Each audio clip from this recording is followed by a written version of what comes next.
Chapter 432, Children are debts be zeros and vel. CM Madame Zhou had made up her mind to look for Gu Yundong. She did not even tell Chen Liang. But when she reached the Gu residence, she saw that Aunt Ku and the others had just turned around. Gu Yundong had already left. Aunt Ku invited her in. She shook her head, forcing a smile on her face. Aunt Ku had also heard a little about what had happened in her family recently. Seeing this, she could not help but raise her eyebrows and ask, "You're looking for Yundong for your first son, right?" Madame Zhou laughed dryly. No. Whether it's true or not, I'm afraid you have to wait for Yundong to come back first." Madame Zhou knew that Tongan was in charge of the workshop now. Tongan was a servant of the Gu family and had the right to manage it. However, he could not recruit people without Gu Yundong's instructions. She could ask Gu Yundong for help because of Gu Yundong's friendship with the Qin family, but she did not have much of a relationship with Tong, and Madame Zhou did not know what to feel. She felt vexed and relieved. She had no choice but to come over because she was annoyed by her eldest son at home. Seeing that his second son was becoming more and more promising in the Gu family, collecting fruits everywhere outside, and even buying some snacks for the children to eat when he came back, Chen Liang valued him more and more. The eldest son's life was too smooth sailing in the past. After the work in town was gone, he came back and was laughed at by many people. Especially when he was working in the fields, his energy was not even comparable to hers. He could even knock his feet with a hoe. He was not someone born to do this at all. In addition, his wife was not someone who could endure hardship. Every day, she would complain that she was tired even when cooking. When feeding pigs and chickens, she despised the dirt. For this, the second daughter-in-law's face darkened. As for their son, he was also studying in town now. He was 2 years older than Niu Dan and lived in his grandfather's house. He was quite obedient. The atmosphere in the house was getting tenser and tenser. The two brothers even quarreled yesterday. This had never happened before, which made Madame Zhou anxious. She wondered if she could ask Gu Yundong for help. After Madame Zhou left, Aunt Ku shook her head. Fortunately, she did not have any children. Otherwise, she would still have to worry about them when she was old. Looking at Madame Zhou, she used to be so energetic. Her eldest son had only been back for a few months, but she looked like she had aged a few years. Aunt Ku shook her head and turned to enter. Gu Yundong had already followed Shao Qingyuan to the Zhang family's bodyguard agency. This was her first time here. The Zhang family's bodyguard agency was indeed not big and there were not many escorts, but all of them were energetic and seemed to be loyal. Shao Qingyuan had said 2 days ago that Gu Yundong would travel with them. Hence, no one was surprised to see Gu Yundong. Moreover, because Zhang Gang was the shopkeeper of Gus, Zhang Gang's wife warmly served her tea and brought out the snacks she had made for her to eat. Gu Yundong had met her before. Previously, during the New Year, Zhang Gang had brought her to Yongfu village to celebrate the New Year. She was a straightforward and generous aunt. The people from the escort agency were all preparing outside. The team would set off after 7 o'clock. Gu Yundong chatted with Zhang Gang's wife in the hall for a while before walking leisurely to the courtyard. She watched as everyone carried the things to the carriage. She moved closer to Shao Qingyuan and asked, "What are you bringing to Qingyuan Prefecture this time?" Shao Qingyuan's expression was complicated as he looked at the carriage in front of him in silence. After a long time, he said, "Wine." "Wine?" Gu Yundong was about to ask something when she heard a familiar voice outside. Chapter 433, Meeting the Tao Family B Zeros and Vel. CM Gu Yundong had just turned his head when the other party saw her. He immediately smiled. "Boss Gu, you're here too." "Young Master Tao." Gu Yundong nodded slightly. She looked down on Tao Xing, especially after he lost to Lu Wei. However, Tao Feng knew the ways of the world. When Gus opened for business, he even came to support them and gave them gifts. Later, he also asked the servants at home to buy a lot of white sugar. "I haven't seen Boss Gu for a long time. Gus seems to have a few new canned fruits recently." They taste very good. It's just that they're too in demand. I want to buy some for others, but I can't buy them. Tao Feng shook his head regretfully. Gu Yundong was about to answer when Shao Qingyuan suddenly said, "Let's go over there to help." Gu Yundong felt that something was wrong with his expression just now. No, it should be said that it had happened before when they met the Tao family. Did he have any grudges with the Tao family? Gu Yundong nodded at Tao Feng and left with Shao Qingyuan. Shao Qingyuan had indeed gone to help load the goods. Gu Yundong stood behind him and watched as he busied himself. After he carried one of the jars of wine into the carriage, she asked, "Is this wine from the Tao family? Is it their wine that needs to be sent to Qingyuan Prefecture?" "Yes, they're said to be newly brewed. There are only 4 jars. There were also some other things. They were transported by the way. The most important merchandise was only 4 jars of wine from the Tao family." Gu Yundong tilted her head and asked him with a smile, "You know the Tao family?" "I don't know them." Shao Qingyuan turned around. When he saw her tilt her head, he actually felt that she was a little cute. The gloom in his heart just now was suddenly swept away. He couldn't help but look around.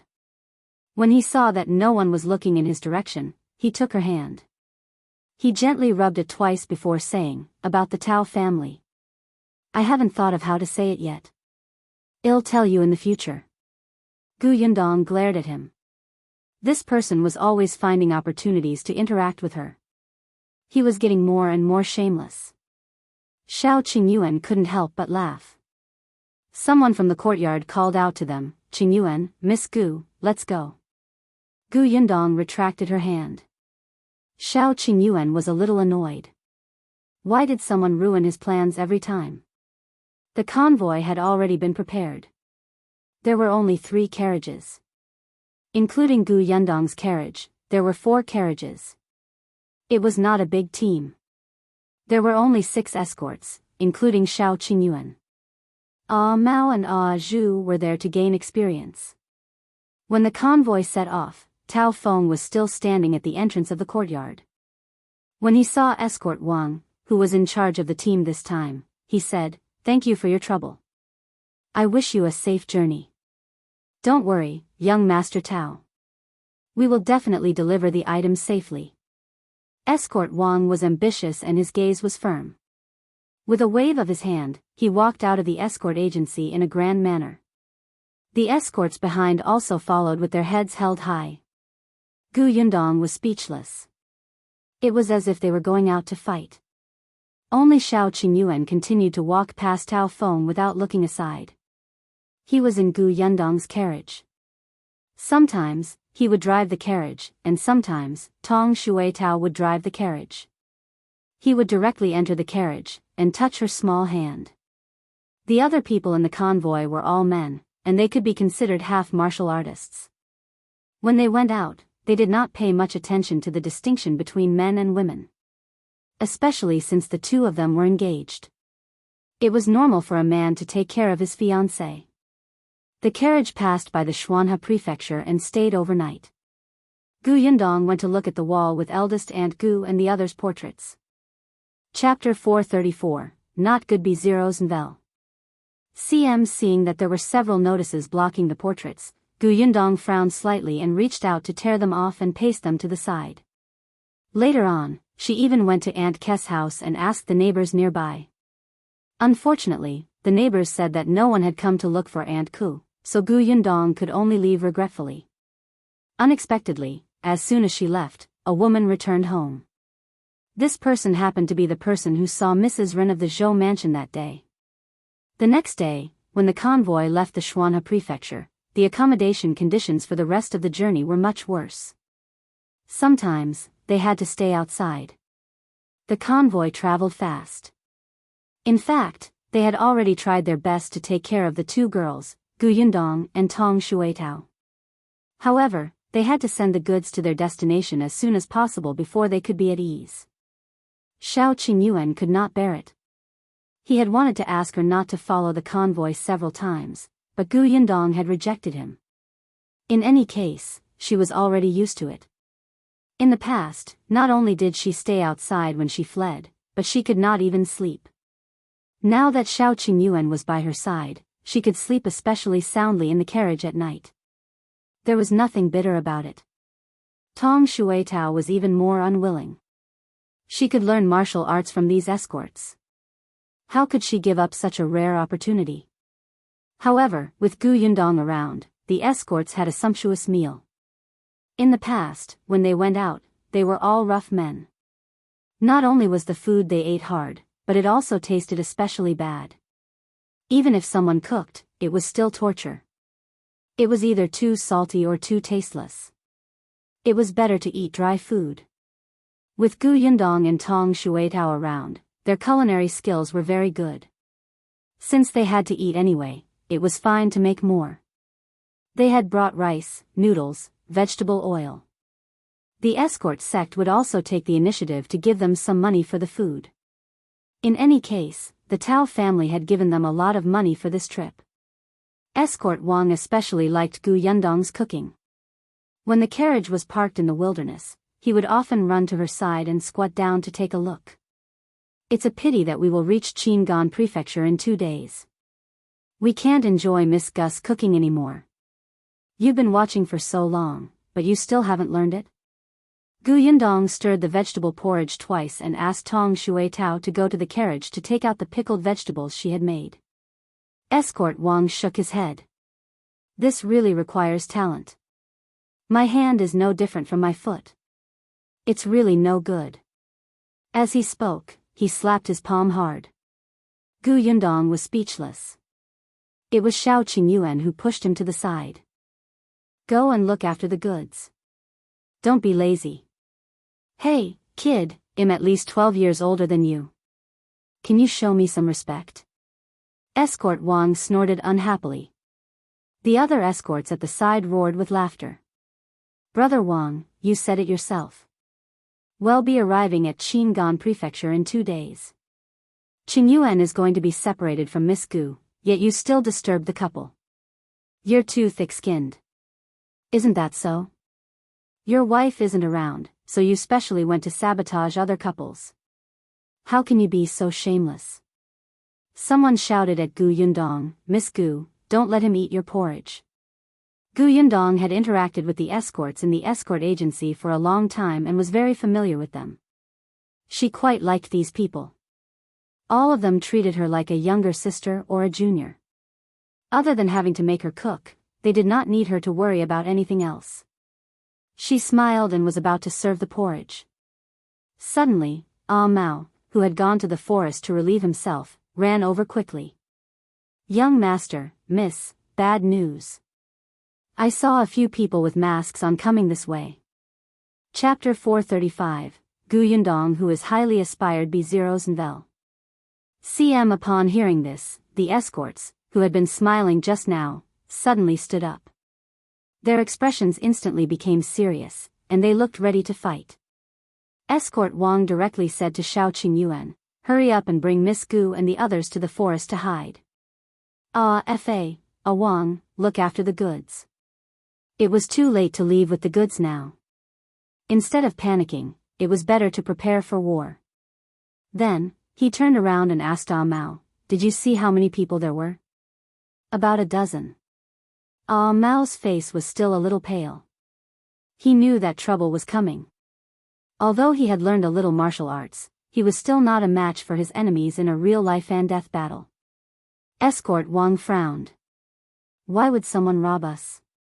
This road has been very safe since the disaster. Besides, the things they were protecting this time were not expensive. However, there was no time for him to think too much now. He glanced at the escorts. Protect yourselves. Fa and Wang responded and walked to the carriage of goods. Shao Qingyuan also led Gu Yundong and Tong Xuetao into the forest at the side. Gu Yundong was skilled. She wanted to stay, but on second thought, she left with Tong Xuetao and Shao Qingyuan. After Shao Qingyuan brought them over and hid them, he asked Am Mo and Zhu to stay behind and protect them. Then, he quickly walked out. As expected, he saw that Escort Wang had already fought with the dozen or so masked men. Although Escort Wang and the others were experienced and skilled in dealing with enemies, it was difficult for two fists to fight four hands. They were starting to be at a disadvantage. Fa and Wang, who were beside the truck, were surrounded by 5 or 6 people. Fa's arm had already been cut. Shao Qingyuan narrowed his eyes and immediately ran to the side of the carriage to kick away the person who was about to slash Wang. As soon as he joined, the situation eased a little. Escort Wang slowly heaved a sigh of relief, and Fa and Wang finally smiled. Yundong and the others hid behind a large rock. Although Mao and the others were nervous, they were unwilling to just hide behind and watch helplessly. After a while, he finally couldn't help but say, "Miss, let Xue Tao protect you. Zhu and I will help." "You'll be courting death if you go," Yundong said coldly. "Can't you see that they kill others without batting an eyelid? Escort Wang is already injured. You haven't even touched your sabers. How can you fight them to the death?" Mao scratched his head and thought for a while. "We can smash them with rocks." Zhu also nodded. "There are many thick sticks here. If we sneak attack from behind, we can at least knock out a few." Tong Xuetao scolded them, "Come on, you're not going to help. You're going to add trouble. You might even need the future master to protect you." Just as she finished speaking, she exclaimed softly, "Miss, they're too despicable." The 3 of them surrounded the future master and attacked him together. Pfft, they almost hit him. Mao became even more anxious. "Miss, quickly think of a way." "That's right. We can't just watch helplessly." Zhu suddenly hated himself for learning martial arts too slowly recently. "Miss, you've always been smart. There must be a way." As the 3 of them spoke, they turned around and placed all their hopes on Yundong. However, the next moment, the 3 of them were stunned. Wait, when did the crossbow in Miss' hand appear? Why didn't they see it? Chapter 436, put into the space B0s and Vel. Yundong had already aimed the crossbow at the person who was planning to sneak an attack on Shao Qingyuan's back. With a swoosh, the crossbow bolt seemed to have eyes and suddenly pierced into that person's back. Mao and Zhu had seen her shoot people with a crossbow last time, but this was the first time Tong Xuetao had seen it. Her eyes lit up with excitement. "Miss is amazing." Yundong frowned. The angle was not good. She could not kill the target in one strike. Escort Wang and the robbers, who were fighting crazily, were stunned when they saw someone fall to the ground after being shot. They still have people in the dark. Let's end this quickly. As soon as the leader of the robbers shouted, those people approached the carriage with all their might. Yundong shot out her second arrow, aiming at the leader of the robbers. Unfortunately, that person reacted quickly and blocked it with his knife. He only staggered slightly. Moreover, 3 people were already running in the direction of the crossbow. Yundong hurriedly said to Tong Xuetao and the other 2, "Go over there." "Miss, I can help." Yundong turned around and met their determined expressions. She paused and agreed. "All right, I'll leave these people to you." She thought that since she wanted them to come out and train, she couldn't keep letting them hide behind her. If they just watched and never fought, they would never be trained. However, there were 3 enemies. Yundong shot an arrow and killed one of them. Then, she bent down as if she was untying the bag on her leg. In fact, she took out 2 daggers from her space and handed them to her fellows. "Be careful. If you really can't win, run." Then, she ran to the other side of the forest and shot 2 more arrows. She could tell that this group of people's target was the 4 jars of wine from the Tao family in the carriage. Therefore, there were still many people surrounding Wang and Fa. Suddenly, Wang's leg was slashed and kicked. He was sent flying and fainted. However, the robber did not give up and slashed at his neck with a knife. Yundong's expression changed slightly. She quickly aimed at him and shot an arrow. As a result, she didn't pay enough attention to Fa, who had also been stabbed. Gu Yundong was a little vexed. Although crossbow bolts were convenient and she had enough arrowheads, they were only suitable for long-range sneak attacks. It was troublesome and time-consuming to reload. Gu Yundong did not have much time. Seeing that two people were about to attack Fa, Gu Yundong could not care less and ran out of the forest. Shao Qingyuan was the first to see her. He frowned slightly and walked towards her as he fought.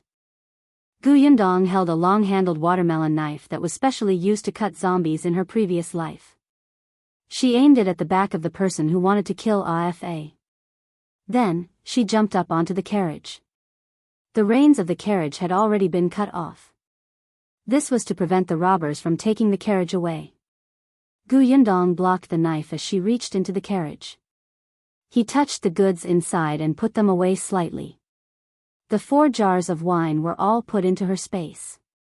Then, she jumped down from the carriage as if nothing had happened and slashed at a robber in front of her. She deliberately let the other robber into the carriage. Fa and escort Wang saw it and their expressions changed drastically. They rushed over to guard it. Unexpectedly, when the robber lifted the curtain, he only saw an empty carriage. However, his back was slashed by Shao Qingyuan, who had rushed behind him. Chapter 437, How Could There Be No Goods? B0s and Vel. The robber endured the pain and rolled down from the carriage. Then, he shouted at the robber leader, "Boss, we've been tricked. There's nothing in the carriage." The boss was stunned. "What did you say?" "The carriage is empty. We've been tricked." The boss' expression changed drastically. He looked at the situation in front of him. Only one of the escorts had fallen, but his side had suffered heavy losses. If they continued fighting, they would not be able to gain anything, especially when there were no goods. Therefore, he suddenly forced escort Wang back with a slash and said to the others, "Retreat first." The robbers were already a little tired from fighting. Seeing this, they all turned to run. The escorts did not chase after him. Escort Wang hurriedly went to look at Wang, who was lying on the ground. Seeing that he was still breathing, escort Wang heaved a sigh of relief. When other escorts had come to take care of him, he came to look at the carriage without a word. The robber just said that there was no stock in the carriage? How could there be no stock? Could it be that someone had already taken it away? The main mission of an escort was to protect the goods. He could lose his life, but he could not lose the goods. Seeing that he was about to get into the carriage, Gu Yundong immediately went up. When no one was paying attention, she put all 4 jars of wine back. Therefore, when escort Wang lifted the curtain of the carriage, he saw that there was no problem with the goods they wanted to protect this time. The goods stayed inside quietly like sleeping children. He was dumbfounded. He lowered the curtain of the carriage and opened it again in disbelief. He was relieved to see that the goods were still there. Strange, the goods are clearly still here. Why did the robber say that there was nothing? Gu Yundong pretended that she did not know anything and said, "Maybe he saw wrongly? Or maybe that person was not in cahoots with the robbers and deliberately said that." Escort Wang did not know how to explain it, so he could only accept this explanation for the time being. Only Shao Qingyuan quietly glanced at Gu Yundong. When the robber approached the carriage, he was afraid that Gu Yundong would be in danger, so he chased after him. Therefore, when that person lifted the curtain to take a look, he knew very well if there was anything inside. But Shao Qingyuan did not say anything. He just walked to Gu Yundong's side and sized her up. "Are you injured?" Gu Yundong shook her head. "I'm fine." The next moment, she frowned. "Are you injured?" Shao Qingyuan's arm had been cut. It did not look very deep, but the blood had stained a large part of his sleeve. "Miss, young master, we're back." At this moment, Mao and the other 2 ran out of the forest quickly. It seemed that they had already dealt with the 2 robbers and were not injured. Gu Yundong could not care less. She quickly went to her carriage to take down the medical kit that she had prepared. Then, she cut the fabric on Shao Qingyuan's arm with a pair of scissors and washed his wound. After disinfecting it with alcohol, she carefully applied medicine and wrapped it in gauze. She wrapped the wound up like a dumpling, layer by layer, just like when his palm was scratched. Shao Qingyuan quietly let her move. He looked at her lowered eyes and smiled in satisfaction. However, this peace was soon broken. There was an escort calling Wang's name in a panic. The situation looked terrible. Yundong and Shao Qingyuan turned around and saw that Wang had already woken up.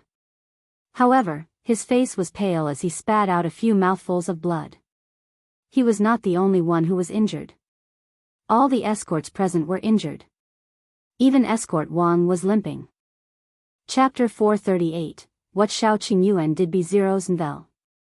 CM Gu Yundong hurriedly ran over to check on Wang. However, she was not a doctor. Although she had prepared a complete medical kit, it was obvious that Wang had suffered internal injuries. The escort agency had also prepared all kinds of medicine for injuries, but the medicine for internal injuries had been knocked to the ground in the fight just now. At this moment, they had all been trampled. On the other hand, Shao Qingyuan went forward and looked at Wang carefully. Then, he turned around and got into the carriage. After a while, he took out a small porcelain bottle and handed it to escort Wang. This is a pill I made myself. It's for internal injuries. If you trust me, you can give it a try. You made your own pills? Not only escort Wang, but even Gu Yundong was shocked. No, since when did he know how to make pills?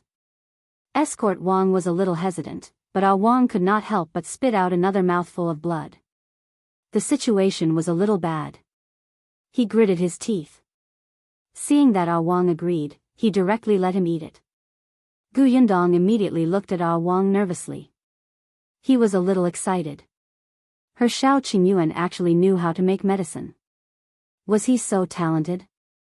Shao Qingyuan quietly held her hand, but Gu Yundong did not notice. The medicine seemed to be very good. After Wang ate it, he felt much better. Although his face was still pale and he was in low spirits, he felt that it was not as difficult to breathe as before. Everyone heaved a sigh of relief. The others had all suffered external injuries, so everyone was experienced. Wang was taken to the carriage, and someone took care of the aftermath. However, escort Wang and the others were very curious. Why would someone come to rob them? The Tao family's 4 jars of wine actually attracted the robbers to barge into the official road openly. This was not ordinary at all. As escort Wang bandaged his wound, he said, ever since the disaster, the road from the Shuanhe Prefecture to the Qingyuan Prefecture has been very calm. I've never heard of anyone robbing the travelers here. Furthermore, these people attacked without saying a word. Their goal was very clear. It was the Tao family's 4 jars of wine. What's the name of that wine? If it's really that valuable, why would the Tao family hand it to our escort agency? Moreover, they didn't demand the number of escorts and just let us go. Gu Yundong was also thinking that this was indeed very contradictory. Are those people the Tao family's enemies? Perhaps the valuable things that the Tao family really wanted to give were not here. Was handing them over to the escort agency just a smokescreen? There was no problem with the wine. The 4 jars of wine were personally loaded into the carriage by the escorts after they examined them. Tao Feng had been to the bodyguard agency before, but he had never had the chance to come into contact with alcohol. Escort Wang also had a headache. Forget it. This has nothing to do with us. We just have to deliver the goods as soon as possible. We won't rest tonight. We'll travel through the night. As he spoke, he looked at Gu Yundong, who had no objections. Everyone quickly tidied up the things. There was no more porridge to eat. Gu Yundong felt that it was a pity. She could only take out her stock, including dried meat, fruits, and steamed buns. Everyone would eat them to fill their stomachs. The carriage sped up, but Gu Yundong was in the carriage and looked at Shao Qingyuan curiously. What is it? When did you make that medicine? I've never heard of you studying medicine. This person knew how to hunt, practiced martial arts, and could read. He was already a rarely capable person in Yongfu village. Moreover, he had worked hard to make these. Gu Yundong had always known that he was very good, but she had never heard of him dabbling in pharmaceuticals. Chapter 439, Hugging Again B0s and Vel. CM Shao Qingyuan smiled. I've never learned it. Huh? A question mark slowly appeared in Gu Yundong's mind. Do you still remember the medical book you gave me? He was referring to the medical book that Gu Yundong had copied from Song Dajiang. At that time, Gu Yundong had given it to him so that he could read it and remember the herbs inside. If he saw the herbs in the mountains in the future, he would not miss them. At that time, Shao Qingyuan remembered the book after reading it once. It made Gu Yundong feel defeated. After that, the book was left with him. In addition to the medicinal ingredients recorded in the book, there were also a few common formulas written at the end. I tried according to the words written on it and happened to make such a medicine to treat internal injuries. Later, I fed this medicine to the wild rabbit. There was no problem, so I took it to an old doctor in the county. After the old doctor saw it, he bought 2 small bottles. Gu Yundong's mouth was wide open in disbelief. Wait, he made it just because he saw the formula. Moreover, the old doctor even bought the pills from him? What's wrong? Shao Qingyuan held her hand. Gu Yundong suddenly pounced on him and hugged his waist with a happy smile on her face. Shao Qingyuan was stunned. Then, he wrapped his arms around her waist and pressed her tightly into his arms.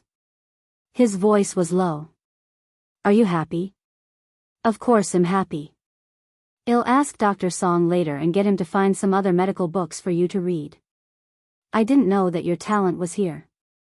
Shao Qingyuan lowered his eyes slightly and looked at the top of her head with burning eyes. He did not know if he was talented or not.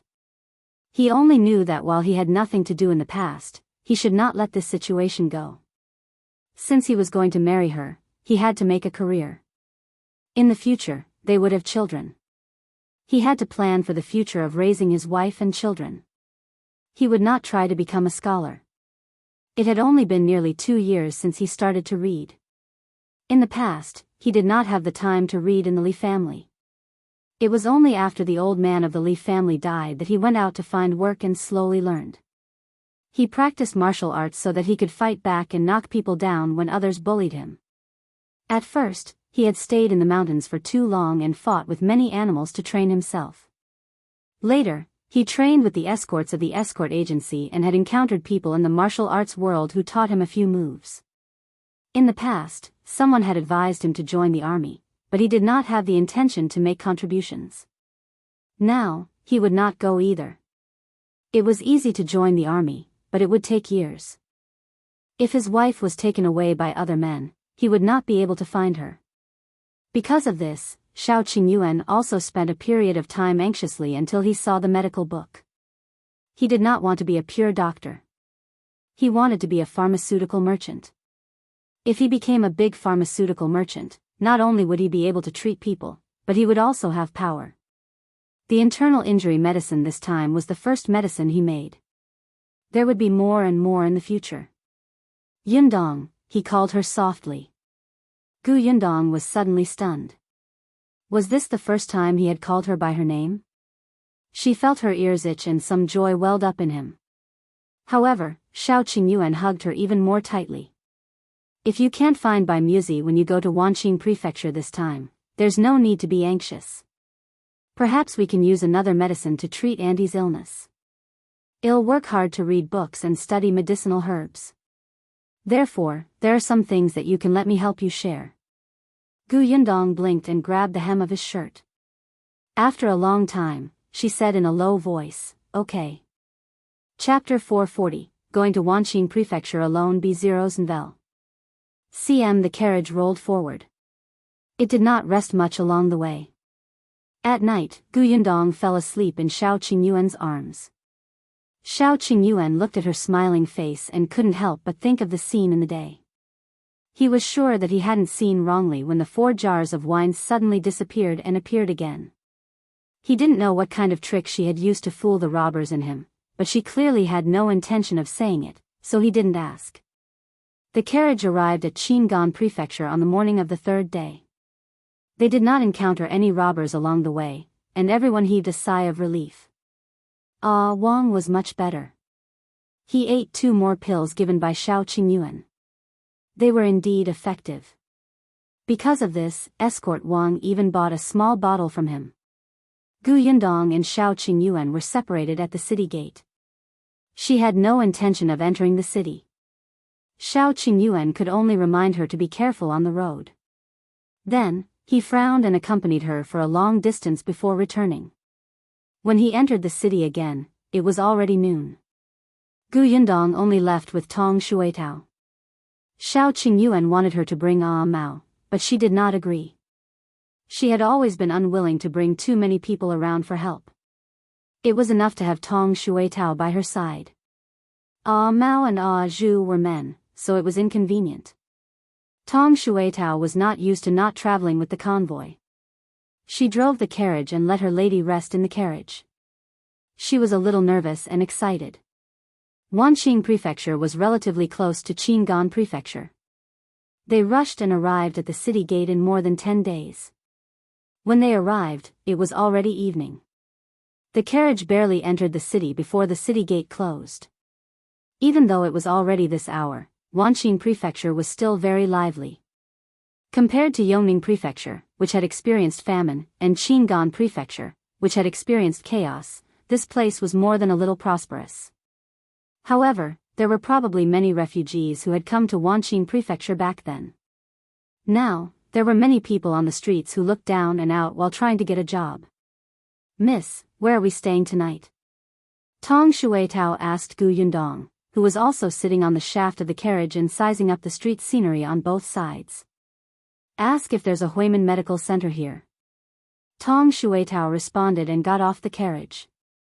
She found a shop assistant who was still working and asked. Unexpectedly, the waiter shook his head. "I've been working in this prefectural city for 3 years, but I've never heard of Huimin Medical Center." "Miss, can you ask someone else?" Tong Shuitao found 2 more passers-by, who also shook their heads. She could only run back in disappointment. "Miss, they said that this clinic doesn't exist in the prefectural city." Yundong frowned. Be it the Xuanhe Prefecture, the Qingyuan Prefecture, or even the Yongning Prefecture that had been rebuilt after the disaster, the Huimin Medical Center had established a branch there. Moreover, they were quite famous, but the Huimin Medical Center did not establish a branch here. When she was in Qingyuan Prefecture, she had a good relationship with shopkeeper Chao of Huimin Medical Center. Especially with Song Dajiang in the middle, shopkeeper Chao even gave her a letter when she left. He said that Huimin Medical Center was branched all over Dajiang. If she needed any help in the future, she could ask the medical center for help. With this letter, Huimin Medical Center could make things easier for her. However, she did not expect Wanqing Prefecture to not have it. "Then let's go. Let's find an inn to stay in first. Tomorrow, we'll ask around about the Xian family." "Of course, my lady." The carriage finally stopped at the entrance of a hotel called Yuelai Inn. Yundong had booked 2 rooms. She still wanted her privacy. When the waiter brought them upstairs, she still did not give up and asked, "Is there a Huimin Medical Center in Wanqing Prefecture?" Chapter 441, Someone is following us. The waiter was stunned for a moment. He thought for a moment and said, "I don't think so. However, the prefectural city is so big. The Huimin Medical Center that you mentioned might be hidden in an alley. I'm not very knowledgeable. Should I help you ask around later?" "Thank you." Yundong smiled at him. Before she left, she had specially given him a tip. The waiter's face lit up. As expected, he became even more attentive. Tong Shuitao looked at his back and said, "This waiter is really meticulous. That's why you can only be envious when others get rewards." Yundong teased her and entered the house without looking back. Tong Shuitao immediately became a little dejected and carried the things in her hand into the room. Yuelai Inn was not far from the city gate. Yundong was only resting for the night. She would definitely keep looking tomorrow. The waiter was really responsible. Later, after she finished eating, he even came over and told her about what he had found out. I've asked the shopkeeper and the night watchman. There's indeed no Huimin Medical Center. Gu Yundong thanked him and did not dwell on this matter. She rested early that day. The next morning, after breakfast, she asked the waiter where Xian Manor was. The Xian Manor was quite famous in the Wanqing Prefecture. The waiter immediately pointed in a certain direction, but it was a little far. The manor was in the west of the city. Gu Yundong took Tong Shuetao to the west of the city and found an inn nearby. She then went out and planned to walk around the Xian residence. According to the waiter, the Xian family was very famous in Wanqing Prefecture because the Xian family was not only rich, but also powerful. Putting everything else aside, the second young master of the Xian family had married the daughter of the prefecture magistrate of Wanqing Prefecture and was in-laws with the prefecture magistrate. Not to mention that when the late emperor traveled in the south more than 20 years ago, when he arrived at Wanqing Prefecture, it was the Xian Prefecture who received him. Even if the late emperor was not a good person, the Xian family had such glorious deeds. They could do whatever they wanted in the prefectural city. Hence, when she recalled that Song Dajiang asked her to buy musi from the Xian family if she could, she wanted to hammer him to death. She was indeed considered rich now, but that was only compared to the villagers of Yongfu village. Compared to the Xian family, they did not care about all her assets, okay? How could she buy it? Since she couldn't buy it, she could only think of another way. She really hoped that the head of the Xian family would be like Peng Zhongfei back then, a person who could be duped into obediently taking out things. Gu Yundong sighed. However, after circling around the entrance of the Xian manor, she decided to return to the inn first. It was better to think about it at length. Tong Shuetao had no idea what her mistress was thinking. Wherever her mistress went, she would follow. When the two of them returned from the Xian manor and were about to reach the inn, Tong Shuetao suddenly frowned. Gu Yundong narrowed her eyes and stopped in her tracks. Tong Shuetao quickly walked to her side and whispered into her ear, "Miss, someone is following us. Does the Xian family know that we're plotting against them?" The corners of Gu Yundong's mouth twitched. "Aren't you thinking too highly of the Xian family?" She shook her head. "No. This person's tracking methods are clumsy. He was discovered immediately. So what do we do? Go down that alley." Gu Yundong gestured and glanced to the left. Tong Shuetao nodded, and the two of them continued forward as if nothing had happened. When they reached the alley and entered, they turned around and waited for the other party to arrive. As expected, there were no surprises at all. The people behind followed closely into the alley. Chapter 442, What did you say? My father unexpectedly, when he looked up, the man saw Gu Yundong and Tong Shuetao's sneering expressions and Tong Shuetao's provocative look.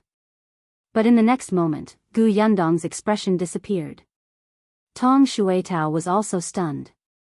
This was because the other party was an old man with patches all over his clothes.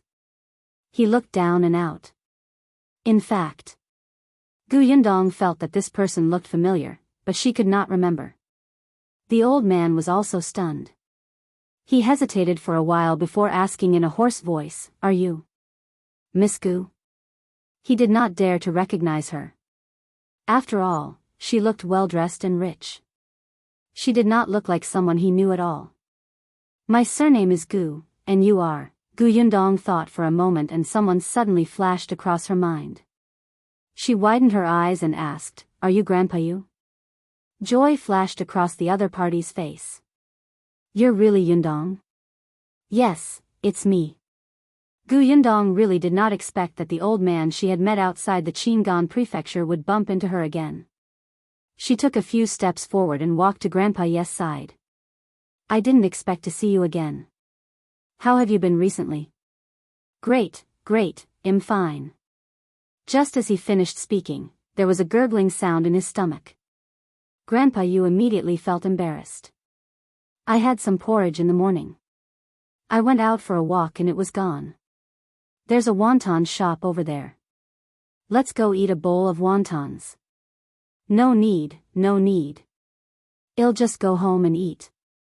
Gu Yundong had already helped him over. It's been more than half a year since we last met. I'll catch up with you. I also want to try the wontons here. Grandpa Yu did not say anything else. He knew that she had always been kind. Before she left last time, she gave them a basket of food, which allowed the family to make it to Wanqing Prefecture. At the wonton stall, Yundong ordered 3 bowls of wontons. Grandpa Yu was indeed hungry.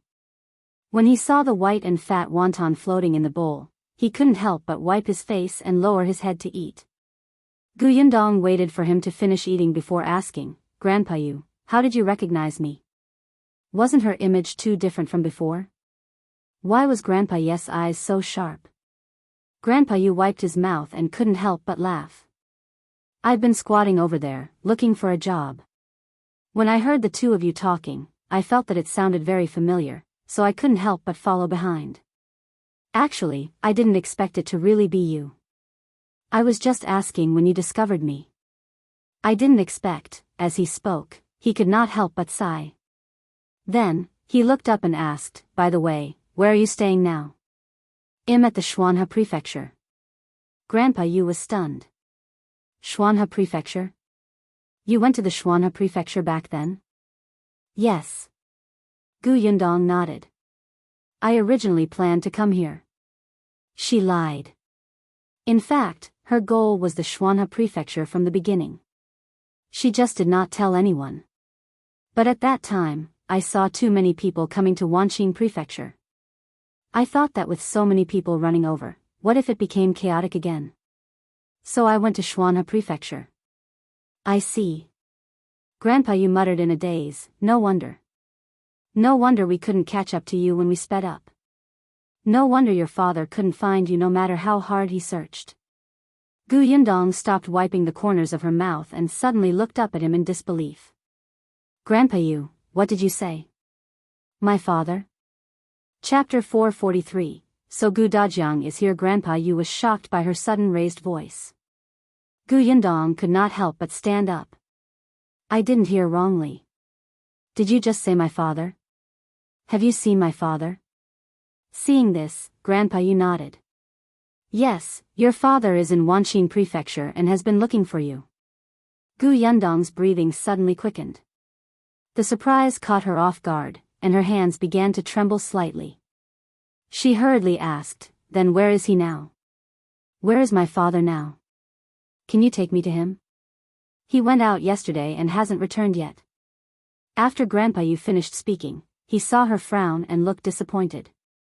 He hurriedly added, but you don't have to worry. Your father usually comes back every 2 to 3 days. He heard that there was news of you yesterday and left in a hurry. I didn't have time to ask him where he was going. If he doesn't find you, he will still come back. He lives in the same courtyard as us. You'll see him in a day or 2. Yundong heaved a sigh of relief and sat back down. The joy on her face was still on. Tong Shuetao, who was beside her, was also extremely excited. Unexpectedly, after they had just arrived at Wanqing Prefecture, while they were at a loss as to how to buy Muzi, the heavens gave them such a huge surprise. Great, there was finally news of Old Master. Yundong calmed down a little and asked the owner of the wonton shop to pour 2 cups of tea. She then spoke again, Grandpa Yu, can you tell me about my father? How did you meet him? How is he now? Your father has really suffered a lot to find you. After receiving the help of Yundong's basket of food, the 3 of them decided to come to Wanqing Prefecture. Initially, Yundong's family had set off less than half an hour earlier than them. They had thought that they could catch up to her if they were fast. They could travel together so that they could take care of each other. Unexpectedly, they never met again, but that was normal. At that time, there were too many people coming this way. It was crowded and they were all in a hurry to travel. It was indeed not easy to meet again. Later on, they arrived at Wanqing Prefecture. However, the city gate of Wanqing Prefecture was also closed, preventing anyone from entering. However, even at the city gate, there were people here who offered porridge for free. They could last for a while.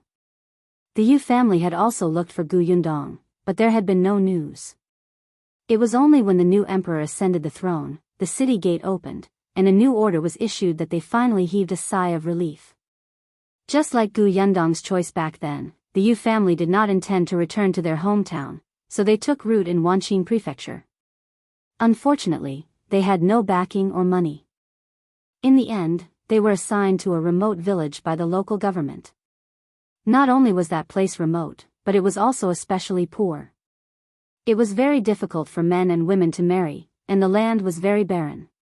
If they stayed in that village, they would probably live a hard life for the rest of their lives. After a discussion, the Yu family decided to register in the village. However, they went to the prefectural city to find work. At the very least, they had to try their luck. They still had some money on them, so they rented a small courtyard. However, it was easier said than done to find work in the prefectural city for those who had no roots. Especially since there were many refugees who had escaped from the famine here. They could endure hardship and demand low wages. Now, Grandpa Ye's son was helping someone move the goods. His grandson was working in a small shop, but the salary was pitifully low. Even so, he cherished this job. After all, if he didn't do it, there would be countless people waiting in line to do it. Chapter 444, Where My Father Lives. They met Gu Dajiang more than a month after they settled down. At first, Grandpa Ye's son, who was helping people move the goods, overheard someone asking Gu Yundong's name when he was chatting with someone. At that time, he did not know who this person was, but Gu Yundong's name was too familiar. She could be considered their family's benefactor. He went over and asked Gu Dajiang a few questions. Only then did he realize that this was Gu Yundong's father. Didn't Miss Gu look for her father at the city gate of Qingyuan Prefecture? When your father heard that we had seen you, he was overjoyed. Grandpa Yu said, unfortunately, at that time, we all thought that you had come to Wanqing Prefecture, so your father has been staying here to search for you. He does everything. He followed my son to carry goods, wash horses, and pour night urine. He goes wherever there's work. The money he earned is all used to find you. He asked the peddlers on the streets to help him. He went to the government office and gave money to the constables and asked the passing escorts to look for you. The copper coins on him are only enough for him to eat. Originally, he planned to sleep under the bridge in a dilapidated temple. Those places don't cost money. We dragged him to live in the small courtyard we rented. Back then, you left us a basket of sweet potatoes and saved the lives of our family of 3. When we saw your father, could we not give him a place to live? Gu Yundong was stunned. How was that possible? How could Gu Dajiang be in such dire straits? He can read and is very smart. My father used to be an accountant. How could he, even if he was a refugee, even if it was not easy to find work in the prefecture capital? Very few people could read in this day and age. It wasn't difficult for Gu Dajiang to find a decent job with his ability. Grandpa Yu sighed. But the shops and restaurants that need literate people won't allow him to run out of the prefectural city to look for people every other day. As long as Gu Dajiang heard any news about his family, he would rush over eagerly. Unfortunately, none of it was true. Gu Yundong clenched her fists and suddenly found it difficult to breathe. That's right. She had taken it for granted. She had always thought that she didn't have to worry about Gu Dajiang. As long as he avoided the calamity and didn't return to the old Gu family, he would be able to live well without old Gu and Patriarch Gu suppressing him. However, she ignored the fact that in Gu Dajiang's heart, nothing could compare to his wife and children. There was nothing more urgent than finding them. Seeing that she didn't say anything, Grandpa Yu thought of her clothes and the maidservant beside her and realized that her life should be good. Now that she heard that her biological father had been suffering to find them, she definitely didn't feel good. Fortunately, the hardships are over. Wait patiently for another 2 days. Dajiang will be back soon, and you and your father will meet. From now on, your family will reunite and live a good life. Gu Yundong took a deep breath and suppressed the bitterness in her heart. When she looked up again, there was already a smile on her lips. Yes, you're right. We'll be reunited soon. Sir, can I see where my father lives? Of course. Grandpa Yu was very happy. Come to my place. Perhaps your father will be back by the time we get home. Gu Yundong was also looking forward to it. She gave the money to the owner of the wonton shop and helped Grandpa Yu up. Grandpa Yu waved his hand. There's no need to help me. I'm still energetic. Chapter 445, Yu family. Grandpa Yu was overjoyed and strode forward to lead the way. However, this journey seemed to be a little far. By the time they arrived at his place, they had been walking for nearly 2 hours. Grandpa Yu looked a little embarrassed. He was used to walking, so he did not realize that there were 2 delicate young ladies following behind him. He had completely forgotten that Gu Yundong had also fled all the way here. Her stamina was not inferior to his.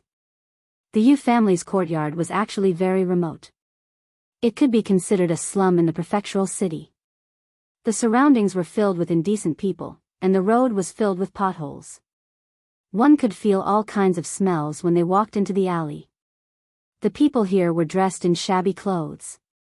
When they saw Gu Yundong, who looked like a young lady from a wealthy family, everyone glanced at them.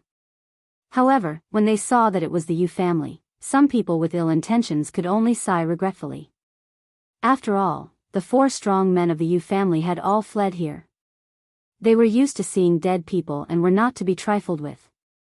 Gu Yundong and Tong Shuetao pretended not to see those gazes and entered the Yu family's courtyard without looking sideways.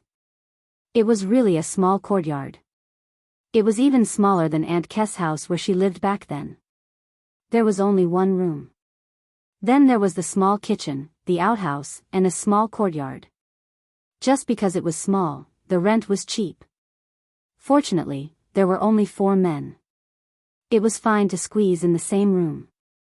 In the past, the conditions were even worse when they escaped. Now, it was just a matter of adding 2 bed planks to the room. Grandpa Yu let them sit and poured water for them with 2 thick clay bowls. Then, he asked, Yundong, since you've settled down in the Shuanha Prefecture, why did you come to Wanqing Prefecture this time? Gu Yundong took a sip of water. Although he did not add anything, it was still very refreshing and sweet. Grandpa Yu, you know about my mother's condition. We found a doctor to treat her. The doctor said that he was lacking an herb. Someone said that Wanqing Prefecture's Xian family had this herb, so I came over to see if they could part with it. When Grandpa Yu heard about the Xian family, he frowned. The Xian family is rich and powerful. They're not to be trifled with. They don't lack money. It's difficult to get them to give you medicine. It was difficult, but she had to try no matter how difficult it was. Grandpa Yu, do you know who has the highest status in the Xian family? Grandpa Yu thought for a moment. It should be that 2nd young master. I heard that 2nd young master married the daughter of the prefecture magistrate. That eldest young master is not in good health. He never goes out. When old Master Xian goes out, he always brings that 2nd young master along. It seems that more than half of the Xian family's businesses are managed by 2nd young master. Gu Yundong pursed his lips. How can I meet that 2nd young master? Grandpa Yu was shocked. That's hard to say. You want to meet 2nd young master Xian? Ask him for the herb. It was probably impossible to buy it. Gu Yundong wanted to understand the 2nd young master first and see if she could find a breakthrough from him. As she was thinking, a voice suddenly came from outside. Father, I'm back. That person's voice was loud and clear, but he was very thin. When he entered, he was stunned when he saw the 2 girls in the house. He immediately walked out in embarrassment and patted the dust off his body before entering again. Father, this is Yundong. Don't you recognize her? Grandpa Yu asked happily. Gu Yundong also stood up and greeted, Uncle Yu, long time no see. Uncle Yu widened his eyes and looked at Gu Yundong in shock. This is Dajiang's daughter? Chapter 446, Uncle Yes Help Yes. Grandpa Yu looked proud, as if Yundong was his granddaughter. Uncle Yu looked at Gu Yundong a few times, but he could not associate her with the sloppy person whose gender was unknown. It had only been half a year. They were still dressed in shabby, thin, and weak clothes, but the girl from the Gu family looked like a young lady from a rich family. This disparity simply made people unable to be jealous. However, Uncle Yu was still very happy to see her. Grandpa Yu told him the process of meeting Gu Yundong, and finally talked about the Xian residence. When he heard that Gu Yundong wanted to see second young master, Uncle Yu could not help but frown. I've seen second young master once. Last time, someone wanted to build a relationship with the Xian family and specially stopped second young master. Second young master did not even give him the corner of his eye before that person was dragged away by his guards. If you want to see him, you may have to do what? Uncle Yu glanced at Gu Yundong and coughed twice. He said in embarrassment, the second young master of the Xian family is vulnerable to beautiful women. As soon as he finished speaking, he was slapped hard by Grandpa Yu. What are you talking about? Do you want Yundong to seduce that pervert? Father, I didn't mean that. That second young master is a lustful man, but his wife isn't easy to get along with either. She's also the daughter of the Prefecture magistrate. I'm just reminding the Gu girl not to appear in front of second young master rashly, so that she can avoid trouble. The Gu girl was very good looking now. If she went to look for second young master directly, it would be no different from sending herself to his bed. Gu Yundong was stunned for a moment. SH smiled and said, "Thank you for your kind intentions, Uncle Yu. I understand. I'll try my best to avoid second young master." In that case, wouldn't it be even more difficult? She frowned and thought for a moment before asking, "Is there any way to enter the Xian residence?" Enter the Xian residence? This time, Grandpa Yu and Uncle Yu fell silent. After a long time, Uncle Yu thought of the basket of things on the way to escape. He gritted his teeth and said, "If you want to enter the Xian manor, I have a way." "What is it?" Gu Yundong asked hurriedly. "I know a friend who delivers vegetables to the kitchen of the Xian residence. I'll tell him. You can follow him in tomorrow morning to take a look." Gu Yundong's eyes lit up. "Really?"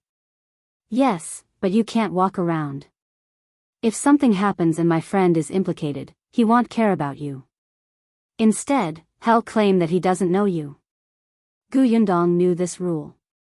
She did not want to implicate others. Besides, that person was only bringing her in because Uncle Yu had used a favor. She immediately nodded solemnly. "I understand." Uncle Yu glanced at her again and turned to leave. He was going to talk to his friend. Gu Yundong and her maidservant had been staying at the Yu residence. Unfortunately, the sky was about to turn dark, but Gu Dajiang still hadn't returned. The Yu family's grandson had returned and was shocked to see Gu Yundong. Seeing that it was getting late, Gu Yundong left the Yu family with Tong Shuitao. Since she knew that Gu Dajiang would return, she could only calm down and wait for him. When they went out, Uncle Yu sent them off. There were a few hooligans in the alley. When they saw Uncle Yu, they immediately felt very regretful. They could only watch Gu Yundong and her maidservant leave with burning eyes. The next morning, Gu Yundong followed Uncle Ye's instructions and went to wait outside the Xian residence. She was wearing a rough hemp garment and tied her hair up. Her chest was flattened, and her eyebrows were even thickened. She looked like a small worker. Chapter 447, Our Yundong. Not long after, they saw a middle-aged man and a young man pushing a cart of vegetables over. Gu Yundong hurriedly went forward. After she introduced herself, the middle-aged man silently led her forward. However, he kept a sullen expression and did not look too happy. This did not matter. Gu Yundong just had to go in and take a look. Tong Shuitao waited in the alley beside them. She was worried. Even though Gu Yundong asked her to wait for Gu Dajiang at the Yu residence, she refused. The middle-aged man pushed the vegetables into the back door of the Xian residence. When he saw the butler, he immediately put on a smile and praised him. Gu Yundong did not comment on this. It was just for the sake of living. There was still a distance from the backyard to the kitchen. Although Gu Yundong's head was lowered, the corners of his eyes kept drifting around. The Xian manor was indeed as rich and powerful as the rumors said. Not to mention the maids and servants who came and went, even the corridor they saw along the way, be it the workmanship or the carving, was very exquisite. Coupled with the trays held by the maidservant who walked past her, there were either jade bowls or jade plates on them. It was simply extravagant. Compared to them, she was simply worlds apart. She was not even qualified to be looked at. Gu Yundong's heart ached. Suddenly, Gu Yundong's ears pricked up when he heard the low voices of two maids. That person is really pitiful. He was tortured by second young madam and beaten up by second young master. Who asked him to recognize the wrong person? Sigh, poor thing. Cough, cough. The butler who was leading the way suddenly coughed heavily. The two maids were shocked and immediately shut their mouths. They lowered their heads and quickly walked away. Gu Yundong lowered her head and pretended not to hear her. Not long after, the few of them walked into the kitchen. The butler was very arrogant. He ordered Gu Yundong to move baskets of vegetables down. Put it here. Hey, be gentle. You're so clumsy. You can't even do a good job. Why are these vegetables so disheveled? They're all over the place. The chef will nag again later. Place these vegetables in order. Why are you casually placing this basket here? There are people coming and going. What if they trip? If they're holding something master wants in their hands and trip themselves over, you won't be able to compensate. Gu Yundong was speechless. She endured it. However, no matter how much she wanted to endure it, she did not even have the chance to leave the kitchen. It was really annoying. However, the worker who came with the middle-aged man thought that she was here to snatch work from him. He had disliked her since they first met and now, he was even going against her. Gu Yundong felt that it was a mistake to follow the delivery man. After unloading the last basket of vegetables, she asked the butler where the toilet was. Unexpectedly, the butler glanced at her from the corner of his eyes. What toilet? You want to use the toilet in the Xian residence? Aren't you done with your work? Bear with it until you get back. Gu Yundong was speechless. She almost wanted to curse aloud. Just as she was wondering if she should find another excuse, she suddenly saw a middle-aged woman walk in valiantly. Gu Yundong took a glance and saw that although this woman was very imposing, the clothes she was wearing did not match her at all. It was as if a country woman was wearing the clothes of a noblewoman. The woman glanced around the kitchen and said, "Where's our Yundong's bird's nest? Is it ready?" Chapter 448, Gu Dajiang's voice. Gu Yundong widened her eyes and looked at the woman in shock. She almost responded when someone called her name. Fortunately, she immediately realized that the woman was not referring to her. The old woman in the kitchen quickly brought over a pot of bird's nest and smiled brightly. It's here. It was stewed early in the morning. Hurry up and send it to concubine Gu. Gu Yundong was speechless. She almost spat out a mouthful of blood. Her surname was Gu, and her name was also Yundong. Not only did they have the same given name, but they also had the same surname. The woman snorted coldly. Our Yundong is the person second young master loves the most now. All of you are snobs. You don't take her seriously at all. I just asked you to stew the bird's nest. You've been delaying for so long, and you want me to come over personally to get it. If there's a next time, I'll sell all of you. With that, she carried the bird's nest and walked away arrogantly. As soon as she disappeared, the few old women in the kitchen spat at her back. You really think too highly of yourself. Your daughter is just a concubine, and you still think she's a proper master? How shameless. Just wait. Second young mistress is not free yet. When she's free, who knows how long concubine Gu will be able to hold the position. Seeing how brazen they were and how they dared to complain in front of the delivery man, it was obvious that they did not take concubine Gu and her mother seriously. The corners of Gu Yundong's mouth twitched. Hearing concubine Gu made her feel uncomfortable all over. The steward had just finished speaking to the middle-aged man and let them leave. It was too late for Gu Yundong to find an opportunity to leave. She could only frown and leave the kitchen in defeat. However, she learned that the second young master of the Xiyuan family had taken in a new concubine who was her namesake. Forget it, forget it. That's not important. They just had the same name. How could she not allow it? Second young master seemed to dote on this concubine quite a lot now. Perhaps she could start from her. Yundong thought as she followed the middle-aged man out of the back door of the Xiyuan residence. As soon as he came out, the middle-aged man said to Yundong, "All right, I've done what brother you asked of me. I've returned the favor I owed him. That's all. You don't have to follow me anymore." Yundong nodded. "Thank you. No need." The middle-aged man asked the worker beside him to push the empty cart away. When the worker saw that Yundong was not fighting with him for the job, he immediately became happy. Before he left, he even gave her a smile. Yundong sighed and walked towards the alley. Tong Xuetao was still there. Unexpectedly, after taking a few steps, she suddenly saw a group of people gathered there, pointing and talking about something. Yundong frowned. Tong Xuetao had already seen her and hurried over. "Miss, you're out? How are you? Are you all right?" She looked Yundong up and down nervously. Tong Xuetao was also wearing men's clothes. After all, she had wanted to follow them in at the beginning.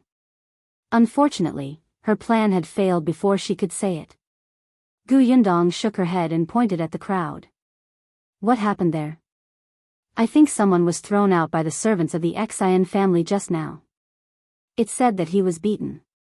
It's quite serious." Yundong suddenly recalled what the two maids had said. He must have been beaten up by the second young master of the Xiyuan family, right? She had no intention of meddling in other people's business. She brought Tong Xuetao and walked straight through the crowd. However, just as she passed by that person, a faint voice suddenly sounded in her ear. Yundong. Chapter 449, finally meeting Dajiang. Yundong's ears were sharp. When she heard these two words, her body stiffened. She suddenly turned her head to look at the person lying on the ground. With someone blocking her way, she immediately pulled that person away roughly. Then, she squatted down and brushed away the hair that covered half of that person's face. In the next moment, when she saw the true appearance of the man on the ground, her hands began to tremble violently. "Miss, what's wrong?" Tong Xuetao saw that something was wrong with her and hurriedly asked in a low voice. Yundong's throat was tight and she could not even make a sound. She suddenly grabbed her trembling right wrist and pressed it against the man's neck with great difficulty. She felt that the pulse under her fingers was still strong. Only then did she force herself to calm down. She struggled to help the man up. The onlookers quickly advised, "Little brother, this is someone thrown out by the Xiyuan family. Don't be a busybody, lest you get into trouble."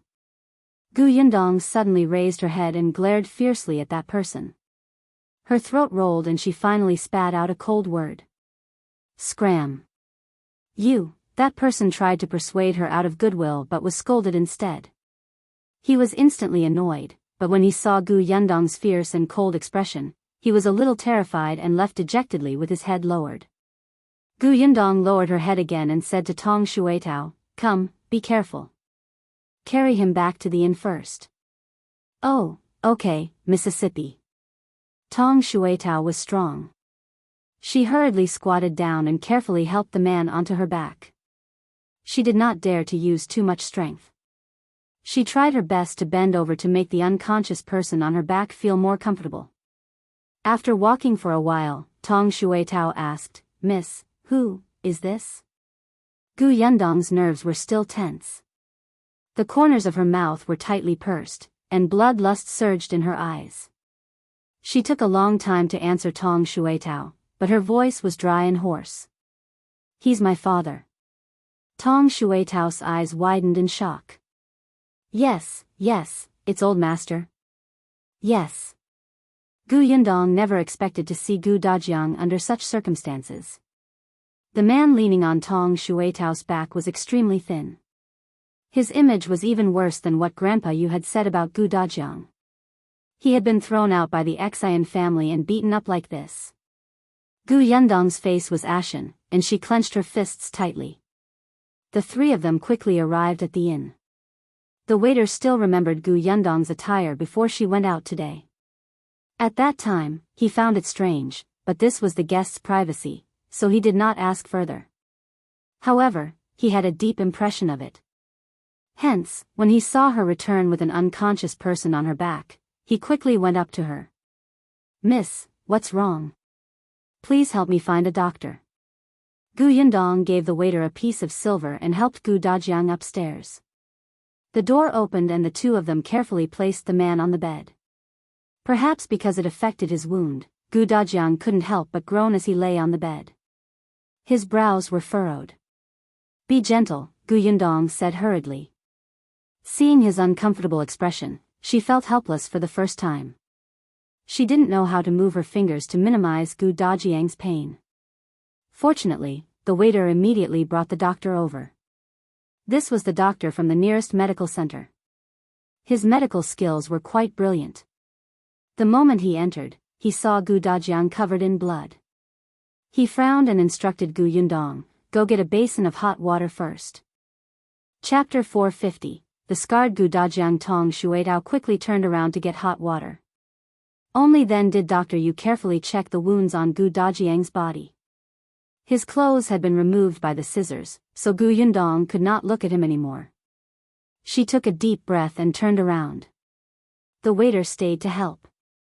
As he followed the doctor's instructions, he whispered, "Oh my God, why is he like this? It's so bloody. Will he be unable to move his lower body in the future? Oh my God, why is there such a big wound on his shoulder? Is it because he was scalded? It's all blistered. No, who did this? This is too inhumane. Did his finger break from someone stepping on it?" Gu Yundong's back was facing the bed. The more she listened, the uglier her expression became. The veins on the back of her hand throbbed, and her eyes were cold. Dr. Yu could not help but reprimand him. "Shut up. What are you shouting for? Give me the scissors." The waiter didn't dare to speak. He didn't know who the person on the bed was, but it didn't seem to have much to do with that girl, right?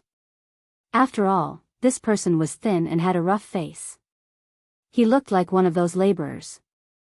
There was no telling who this guy had offended, but he was probably saved by Miss Gu out of kindness. Tong Shuetao brought hot water over. Seeing that Miss' expression was not right, she quickly helped her sit down and said softly, "Miss, don't worry. Old master will be fine." Gu Yundong closed his eyes slightly. "I know."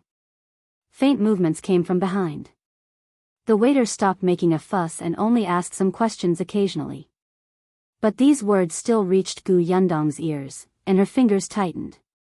After a long time, he heard Dr. Yes' voice. "Mississippi." He had heard the waiter call her Mississippi. "This patient's injuries are a little serious. I'll treat him for the time being, but the medicine to be used later is probably not cheap. You, here." Gu Yundong took out a banknote. "Give him the best medicine to minimize his pain. Don't leave any future troubles. If you need anything, just tell me." Sure." Seeing that she did not look very well dressed, Dr. Yu was a little worried before. When he saw that she had taken out 100 taels of silver, he hurriedly agreed.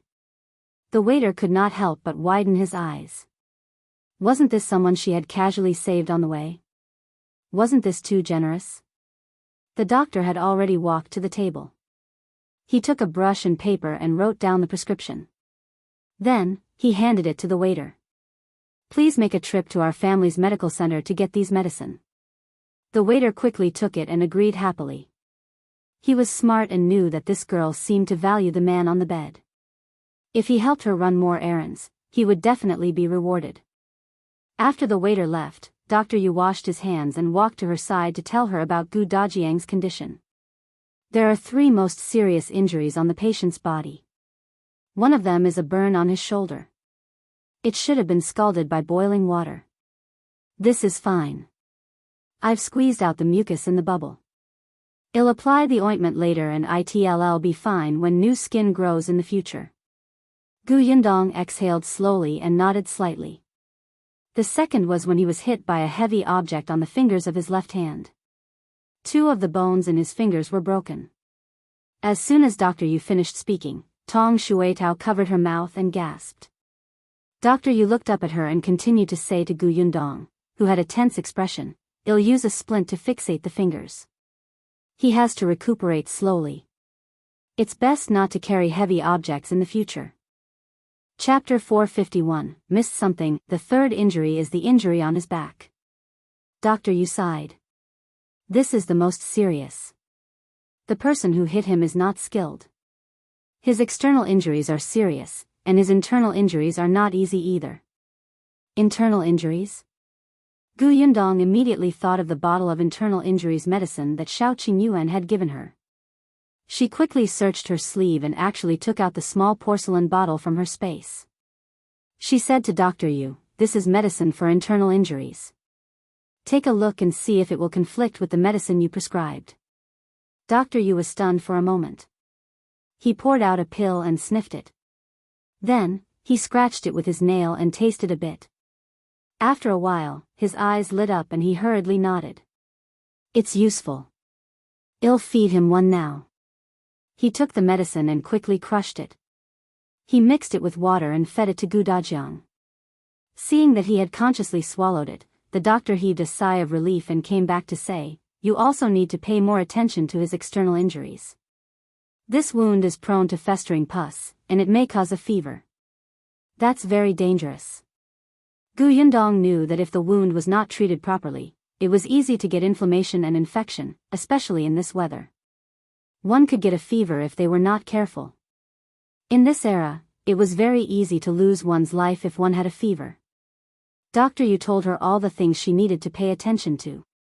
At this moment, the waiter returned with the medicine. He first took the ointment and applied it on Dajiang before getting the waiter to go to the kitchen to boil the herbs. By the time he was done, several hours had passed.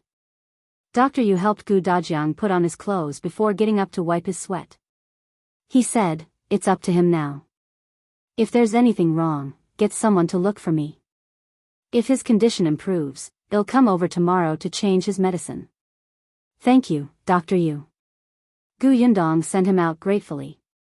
The waiter also went downstairs smartly. After a while, he brought the food over.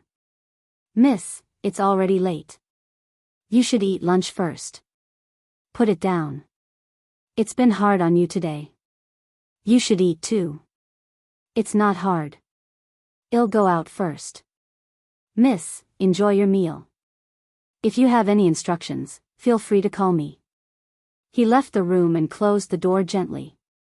"Miss, let's eat first," Tong Shuetao called her softly. It was rare for her to speak softly, because Miss seemed to be in a bad mood, and Master's condition was not optimistic. Yundong was not in the mood to eat. She let Tong Shuetao eat first, but she walked to the bed and sat there looking at the unconscious Dajiang. She suppressed the anger in her heart and slowly closed her eyes. After a long time, she looked at the person on the bed again. Dajiang was very thin. He had originally been very thin, but he wasn't as haggard as he was now. He looked like he had aged a few years. She thought that she was different from Dajiang. In her heart, Dajiang was only someone who existed in her memories. If not for Madame Yang and the others, she would not have cared about his life at all. To her, Dajiang was just a familiar stranger. Later on, after spending time with her mother, Yunshu, and Yunka, Yundong's heart gradually warmed. Dajiang's presence in her memory was so strong. Therefore, in her memories, Dajiang's image gradually became three-dimensional in her mind. He became flesh and blood and she had feelings for him. Perhaps it was because she remembered that Dajiang was too capable that she felt that even if he was alone, he would still lead a good life. At least, it would be much better than her bringing up her mother and siblings. He might even have already started a big business. However, she had overlooked the most important point. Chapter 452, Dajiang Awakens. Dajiang valued relationships. He valued his family more than himself. In his heart, his wife was ignorant of the world. His eldest daughter was sentimental, and his youngest son and daughter were too young. How could such a family of 4 survive safely in the wilderness surrounded by jackals, tigers, and leopards? Of course, he had the ability to do something, but he couldn't wait. He was afraid that if he was a little slower, he might not be able to find his wife and children again. Perhaps in Gu Dajiang's heart, he didn't dare to hope that his 4 family members were all alive. He could only think of finding as many as possible. He could not slow down. Therefore, as Grandpa Yu had said, other than the money for food, he had used all the money to find his wife and children.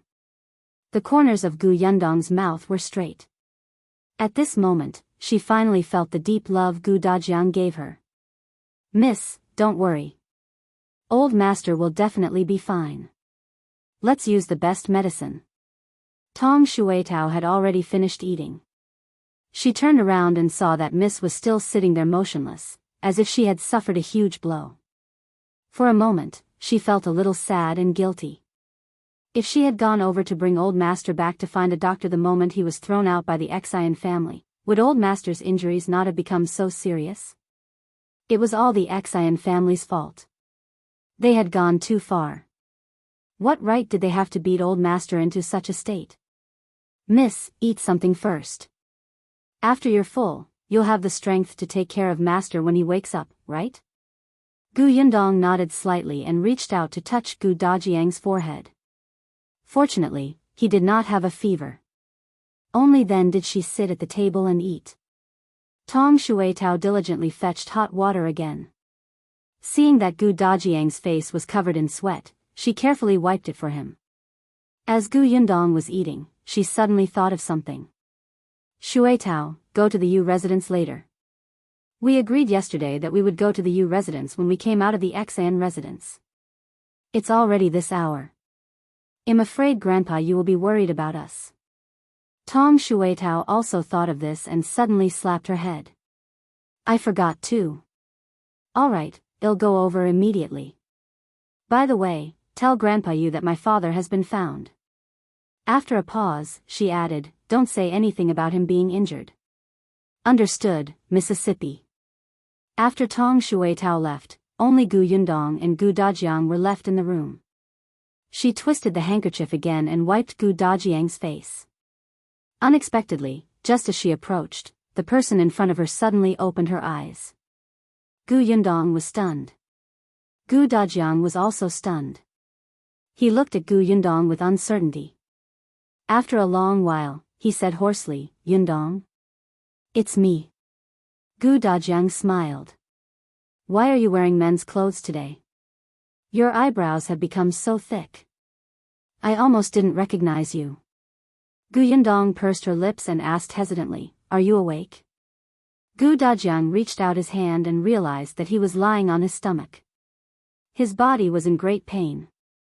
A sharp pain spread to his head, and cold sweat dripped down. Gu Dajiang grunted and knocked his head against the soft pillow again before closing his eyes.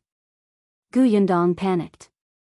She blurted out the name that she wanted to call him and yet had been stuck in her throat. "Father, did you pull on your wound? Where does it hurt?" Gu Dajiang's eyes widened as he looked at her in shock. Yundong? Chapter 453, Father and Daughter Reunion. "It's me, Dad." Gu Dajiang gasped. "I am not dreaming." As he spoke, he grabbed Gu Yundong's hand with great force. He stared at Gu Yundong, afraid that he would blink and the person in front of him would suddenly disappear again. Gu Yundong slowly squatted down and let him hold her hand. He smiled and said, "Yes, you're not dreaming. Father, I'm in front of you. I'm fine. You found me." Gu Dajiang's eyes widened as he listened to her seriously. His lips trembled slightly, and his hand that was holding her trembled slightly too. Slowly, this trembling became more and more intense, just like the torrential emotions in his heart. Gu Yundong gently put her other hand on it and said gently, "Father, do you hurt anywhere? You're injured. The doctor said that you can't move around." Gu Dajiang finally blinked, but his voice was hoarse. Yundong, is it really you? Yeah. It's really you? It's me. It's true. It's actually true. Dad. Gu Dajiang suddenly grinned. In the next moment, tears flowed out and slowly slid down his face to the pillow. Dad. I'm fine. I'm fine. I'm just happy. I'm happy.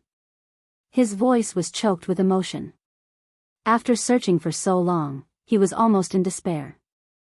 When the planks of the Xian family hit him and he was thrown out on his last breath, the only regret in his heart was that he could not find his wife and children. He did not know if they were still alive or if they were waiting for him in heaven. He did not expect his daughter to be by his side the moment he woke up. He was satisfied. His wounds didn't hurt at all. He was glad. Had never been so glad. Gu Yundong quickly wiped his tears with a handkerchief. The corners of her eyes could not help but tear up. Her eyes turned red.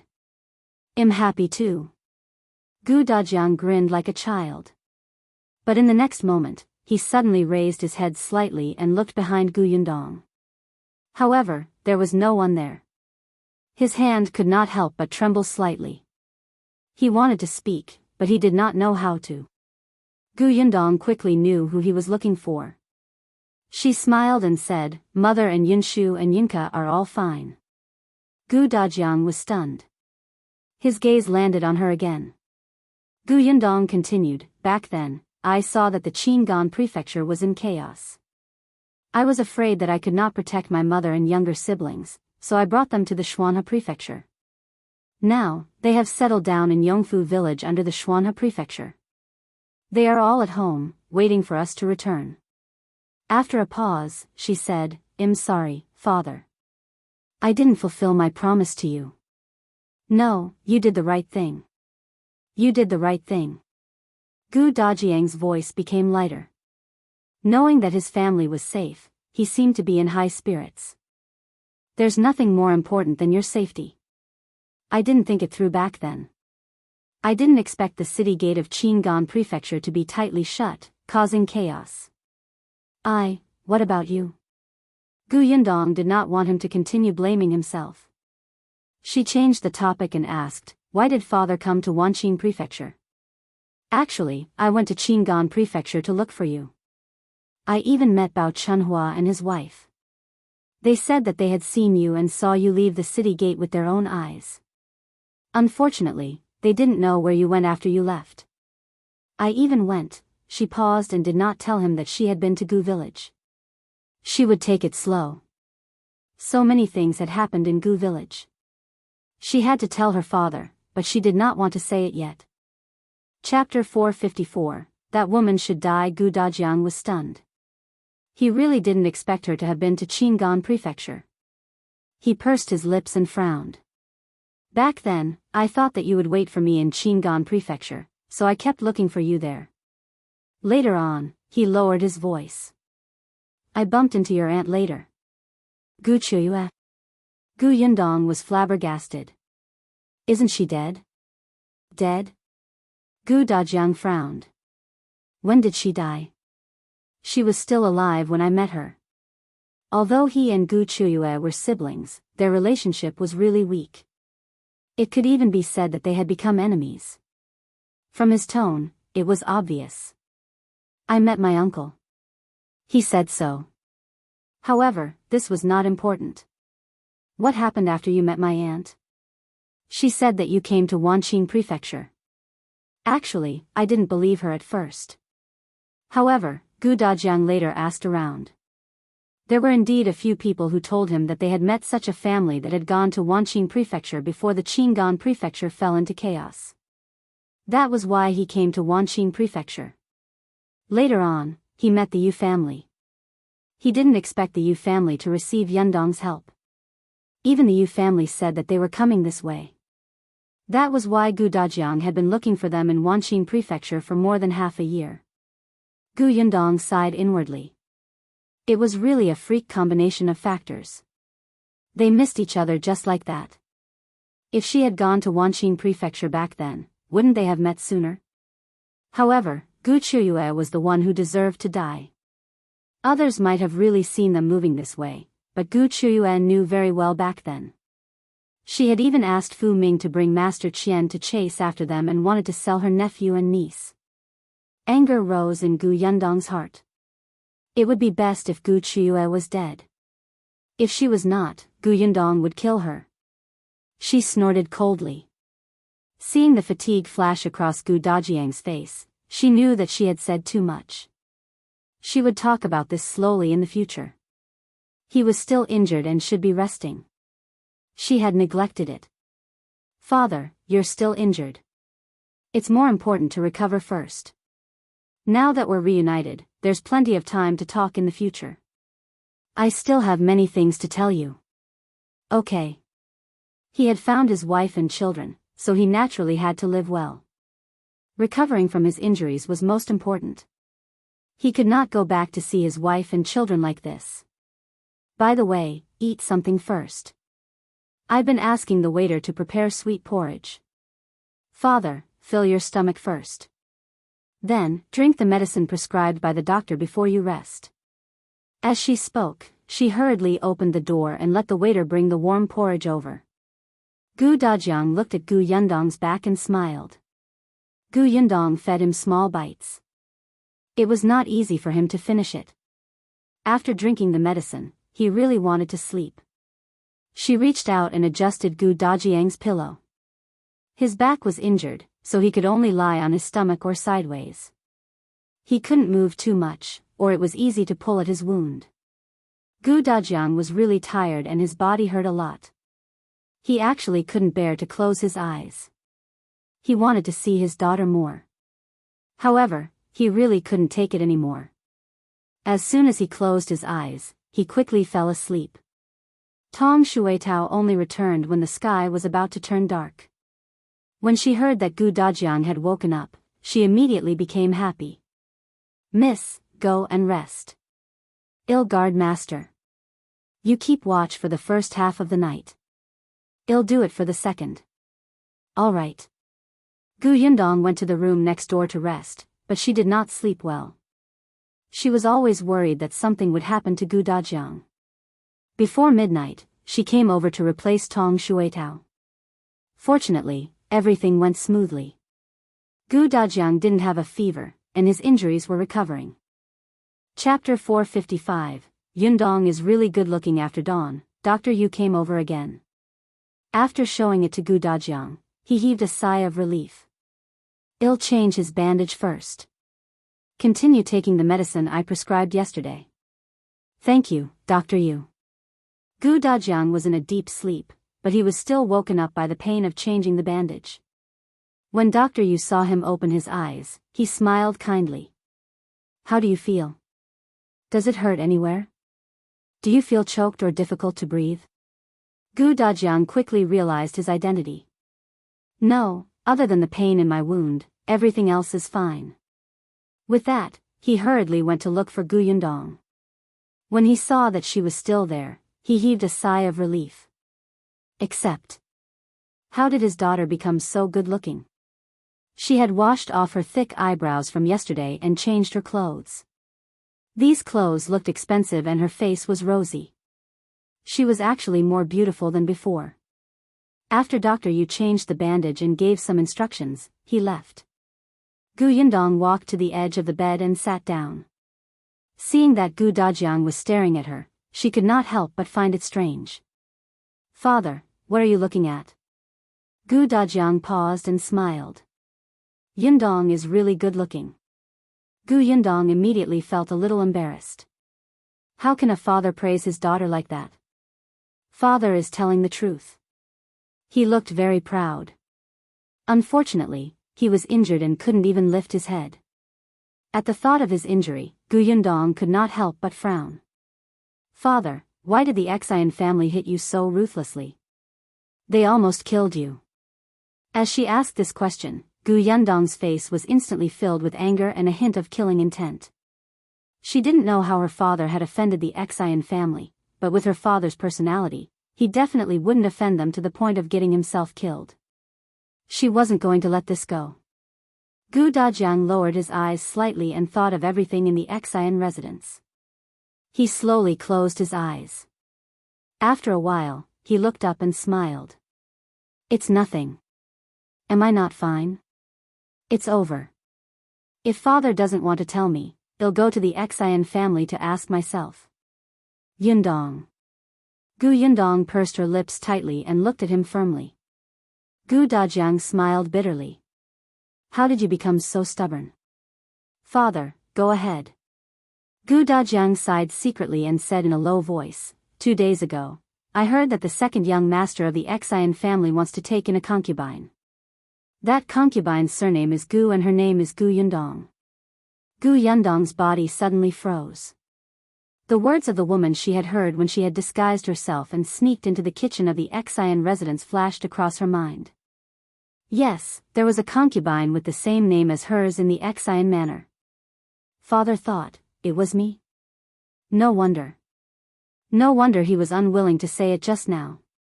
Was he afraid that she would blame herself? Gu Dajiang nodded. I heard that concubine Gu is from the countryside and fled here. She's 15 or 16 years old and is also good-looking.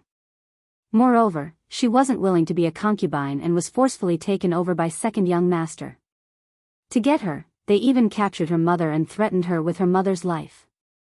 All the signs indicated that this was most likely his daughter and wife. Gu Dajiang panicked. It wasn't so easy for him to find out anything else. However, at this moment, his wife and daughter were forced to become concubines and had no way of asking for help. He could not sit still. Gu Dajiang tried his best to sneak into the Xian residence. He was capable. It was not easy to enter the Xian family, but he found his way in. However, that was not the case at all. Chapter 456. Those 3 bastards. That person called Gu Yundong was indeed unwilling at first, but her mother was not captured by the second young master. Her mother voluntarily helped the second young master trick her daughter into coming in. Moreover, concubine Gu had only been in the Xian residence for a day, but she was already bewitched by the riches inside and willingly became the concubine of the second young master of the Xian residence. Gu Dajiang did not find out about this at first. As a complete stranger, he anxiously asked around for Gu Yundong's residence. After hiding in the Xian residence for a day, he was discovered. As it happened, it was the wife of the second young master of the Xian family, who was the daughter of the current prefecture magistrate of Wanqing Prefecture. When she saw Gu Dajiang, she also received news that this person was getting close to concubine Gu. Second young madam smiled. After sizing Gu Dajiang up, she suspected his relationship with concubine Gu. I heard that concubine Gu has a father. You're so concerned about her. Could you be her father? Gu Dajiang immediately denied it. Seeing this, second young madam became even more certain. Why are you nervous? Are you afraid that he'll use you to threaten concubine Gu? Gu Dajiang refused to admit it even more badly. However, regardless of whether second young madam was really certain or just in a bad mood, she said, if you admit your relationship with concubine Gu, they'll let you go. If you don't admit it, you're a thief who barged into my Xian manor. When she said this, her eyes turned sharp. She directly said to the guard of the Xian family, break his fingers. This is the price for daring to break into the Xian residence. Gu Dajiang didn't even have time to explain before his fingers were pressed to the ground. The guard knocked him over with a stick. He fell back in pain, but a maid behind him poured a hot teapot on him. In an instant, he was so hot that his entire body convulsed and his shoulders immediately blistered. However, his torture was not over yet. Someone had told concubine Gu. Concubine Gu brought second young master over and said that second young madam had deliberately found someone to impersonate her father to ruin her reputation. Only then did Gu Dajiang realize that he had mistaken her for someone else. Concubine Gu wasn't his daughter. Although her family had fled here, they had fled here when their ancestors were still alive. Second young master naturally could not reprimand second young madam. He was already in the wrong for taking a concubine. However, concubine Gu was his new favorite and she was still new. He had to stand up for her, right?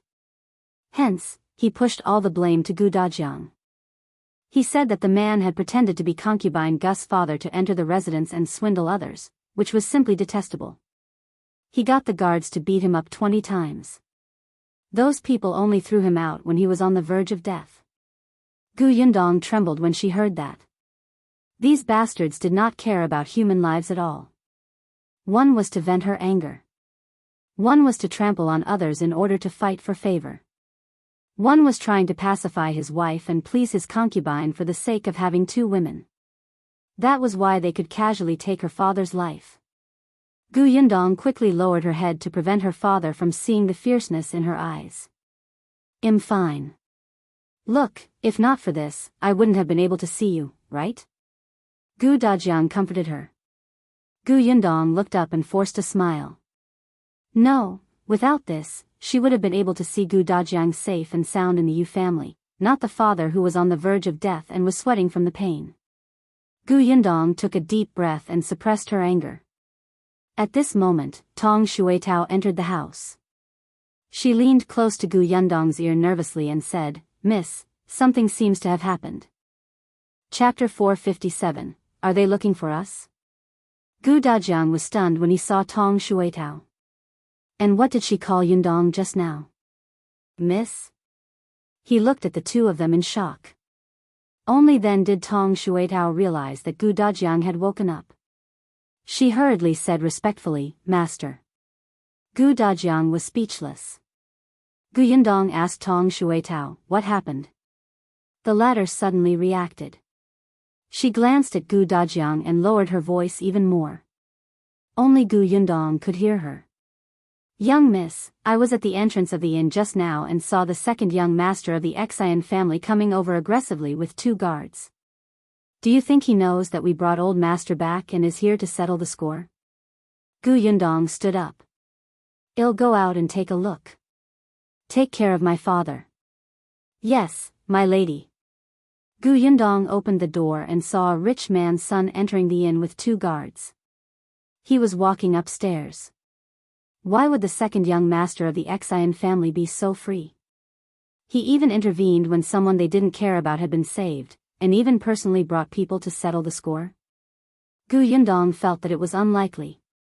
As expected, although the young master came up, he turned around and walked in another direction. Soon, the innermost room in the corridor was opened by a middle-aged man, who respectfully invited him in. As for the 2 guards at the back, they stopped at the door and stood outside dutifully. Before the middle-aged man closed the door, he said to the waiter outside, "Go make a pot of good tea." "Yes." The waiter immediately turned around and went downstairs. Gu Yundong narrowed her eyes and immediately turned to enter the room beside her. She found the coarse linen clothes she had worn yesterday and quickly changed. Then, she casually stuffed her hair into her hat. Her eyebrows were thick, and her face was dark. Finally, he changed his shoes and came out. Coincidentally, the waiter had just gone upstairs. Gu Yundong quickly took out a gun from her space. It was a toy gun. Because it was too vivid, Gu Yundong used it to scare people. After all, in the apocalypse, all kinds of demons and ghosts had appeared after losing their humanity. When they saw good-looking women, they felt that they were easy to bully. Gu Yundong had scared many people away with this toy gun.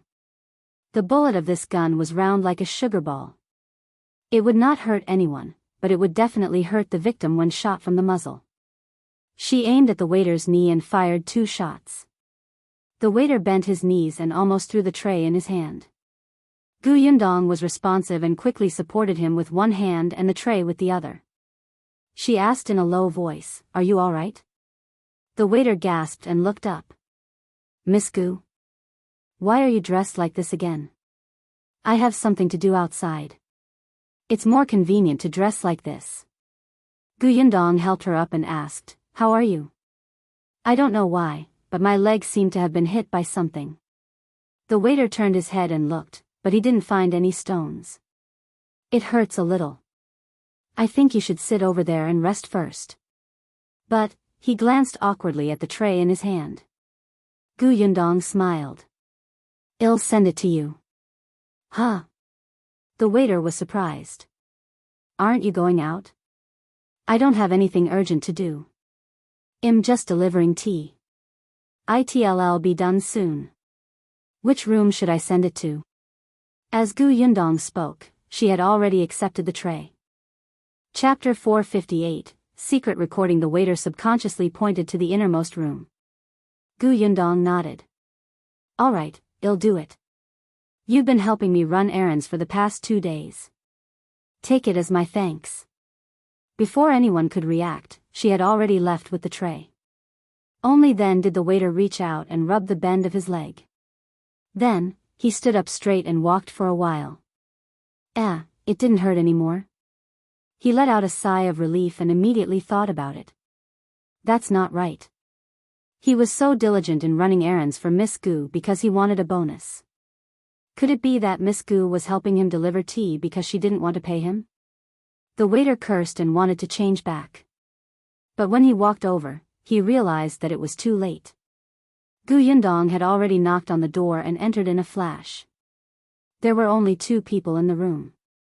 One was a young master. He was the second young master of the Xian family, Xian Zhiyuan. Opposite him was a middle-aged man. No one knew who he was. The 2 of them stopped talking when they saw her enter. Xian Zhiyuan even stood up and instructed the 2 guards to remind him to buy something when they returned. After Gu Yundong put down the teapot and poured a cup for each of them, the middle-aged man said, All right, you can leave. All right, please enjoy. Gu Yundong said in a rough voice and turned to leave. Unbeknownst to anyone, she had placed a recording pen in the compartment under the table and covered it with a tablecloth before leaving. The phone she used to scare Peng Zhongfei last time was almost out of battery. It was better not to take it out. Moreover, the phone was too big of a target and would be easily discovered. The recording pen was small, so it was easier to hide. Gu Yundong held the tray and left the room respectfully with her back arched. It was only when she walked out of the 2 guards' sight that she straightened her back. Unexpectedly, before she could go downstairs, she saw the waiter walking over anxiously. Miss Gu, actually, you don't have to help me. You're a guest of the inn. How can I tire you out? Besides, it's only right for me to run errands for you. You even rewarded me last time. Gu Yundong was so angry that she wanted to laugh. She threw the tray to him. All right, it's just a small matter. Look at how nervous you are. I won't tell your shopkeeper that you're lazy. The waiter wiped the sweat from his forehead and smiled awkwardly. Gu Yundong gave him a piece of silver. Let me ask you something else. The waiter's eyes suddenly lit up and he heaved a sigh of relief. Fortunately, Miss Gu still needed him. It seemed that she was really kind just now. She was indeed a beautiful and kind girl. He immediately patted his chest and said, Miss, if you want to know anything, feel free to ask. I want to ask, where is the nearest fair brokerage? Miss, do you want to buy servants? Yes. This was not a problem. The waiter quickly told Gu Yundong about the 2 most reputable brokers in the vicinity. So you're dressed like this to buy someone from the brokerage. That's good. You don't look like you'll be easily scammed. If she dressed like a young lady from a rich family, those people in the brokerage would definitely treat her as an ignorant girl. Gu Yundong was speechless. She nodded affirmatively. Yes. As she spoke, someone called for the waiter. He quickly turned around and went downstairs. Only then did Gu Yundong shake her head and push open Gu Dajiang's room. Unexpectedly, the moment she entered, she saw Gu Dajiang and Tong Xuetao looking at each other in silence. Chapter 459, Fatherly Love. Gu Yundong closed the door and asked curiously, What's wrong? Tong Xuetao shrank her neck and looked a little guilty. On the other hand, Gu Dajiang turned to look at his daughter and saw that she was wearing the same clothes as yesterday. Although he felt strange, he didn't ask further. However, he glanced at Tong Xuetao and said, This. Miss Tong said that she's the maidservant you bought? Her entire family is servants of the Gu family? At this moment, Dajiang still didn't know that there were 6 people in the Tong family. He thought that it was just her parents and her. Yundong looked at Tong Shuetao, who laughed dryly. I thought Miss had spoken to Master, so, Yundong could not help but laugh. She had thought that something was up. Father, I have something to tell you too. I plan to buy 2 more servants to take care of you. She sat beside Dajiang. Seeing that he was in good spirits, she couldn't help but smile. Dajiang was stunned. He wanted to shake his head, but he realized that it was inconvenient. He hurriedly said, No need, no need. Why would I need servants? Father, you're injured now. Someone has to take care of you. She and Tong Shuetao were both women, so it was inconvenient for them to wipe his body. Previously, she had asked the waiter to help, but he was already very busy. Yesterday, he had helped Dr. Yu for most of the day and was even scolded by the shopkeeper. If it weren't for the silver bonus, he probably wouldn't have treated her well today. Dajiang also reacted. He did need help in this state. Previously, it was Dr. Yu who had brought him the chamber pot for him to relieve himself. Embarrassment flashed across his face. He agreed after all, but 1 is enough. I don't need 2. It'll be better soon. Don't waste money. Yundong squatted down. Father, I'm doing a small business now. I have money. Although it's not much, it's enough to buy 2 servants.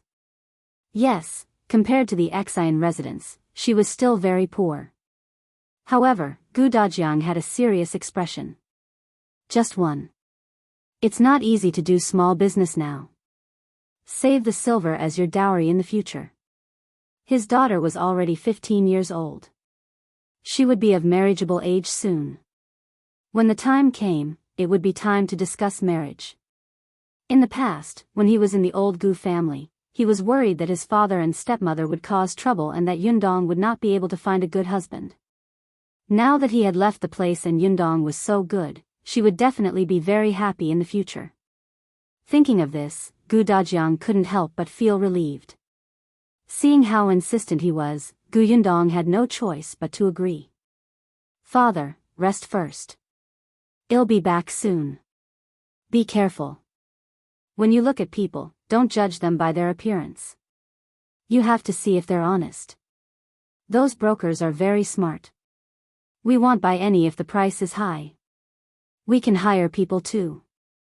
Also, remember to buy just 1. When Yundong went out, she could still hear his worried reminders.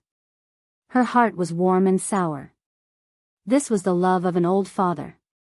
Even though he knew that she already started her own small business, even though he knew that she could bring his mother and siblings all the way to the Shuana Prefecture, in his heart, she was still a child who had not grown up. No matter what she did, he would always be worried. Although Madame Yang was her mother, her situation was special. She looked more like her child. Now, in front of Dajiang, she was the daughter who needed his care, even though he was lying in bed and couldn't do anything. Yundong's smile widened. Looking at the sky outside, it seemed to be filled with joy from head to toe. Chapter 460, Xue Rong. When they arrived at the brokerage, Yundong looked for the broker that the waiter had introduced. Hearing that she only planned to buy 1 person, the broker was still smiling and her attitude was exceptionally enthusiastic. Miss, are you planning to buy a man or a woman? What's the age requirement? Is there any taboo? Yundong did not speak in a rough voice. It was too tiring. She had changed into men's clothes purely to deliver tea to the second young master of the Xian family. Now that she spoke, her voice was delicate and tender. The broker immediately recognized her gender. Yundong sat in the reception room and took a sip of tea before saying, I want a man. He must be agile, honest, and strong. There's no taboo. All right, wait a moment, Mississippi. The broker smiled and went out. After a while, she brought a row of men in. This prefectural city was different from the county city. There were many people.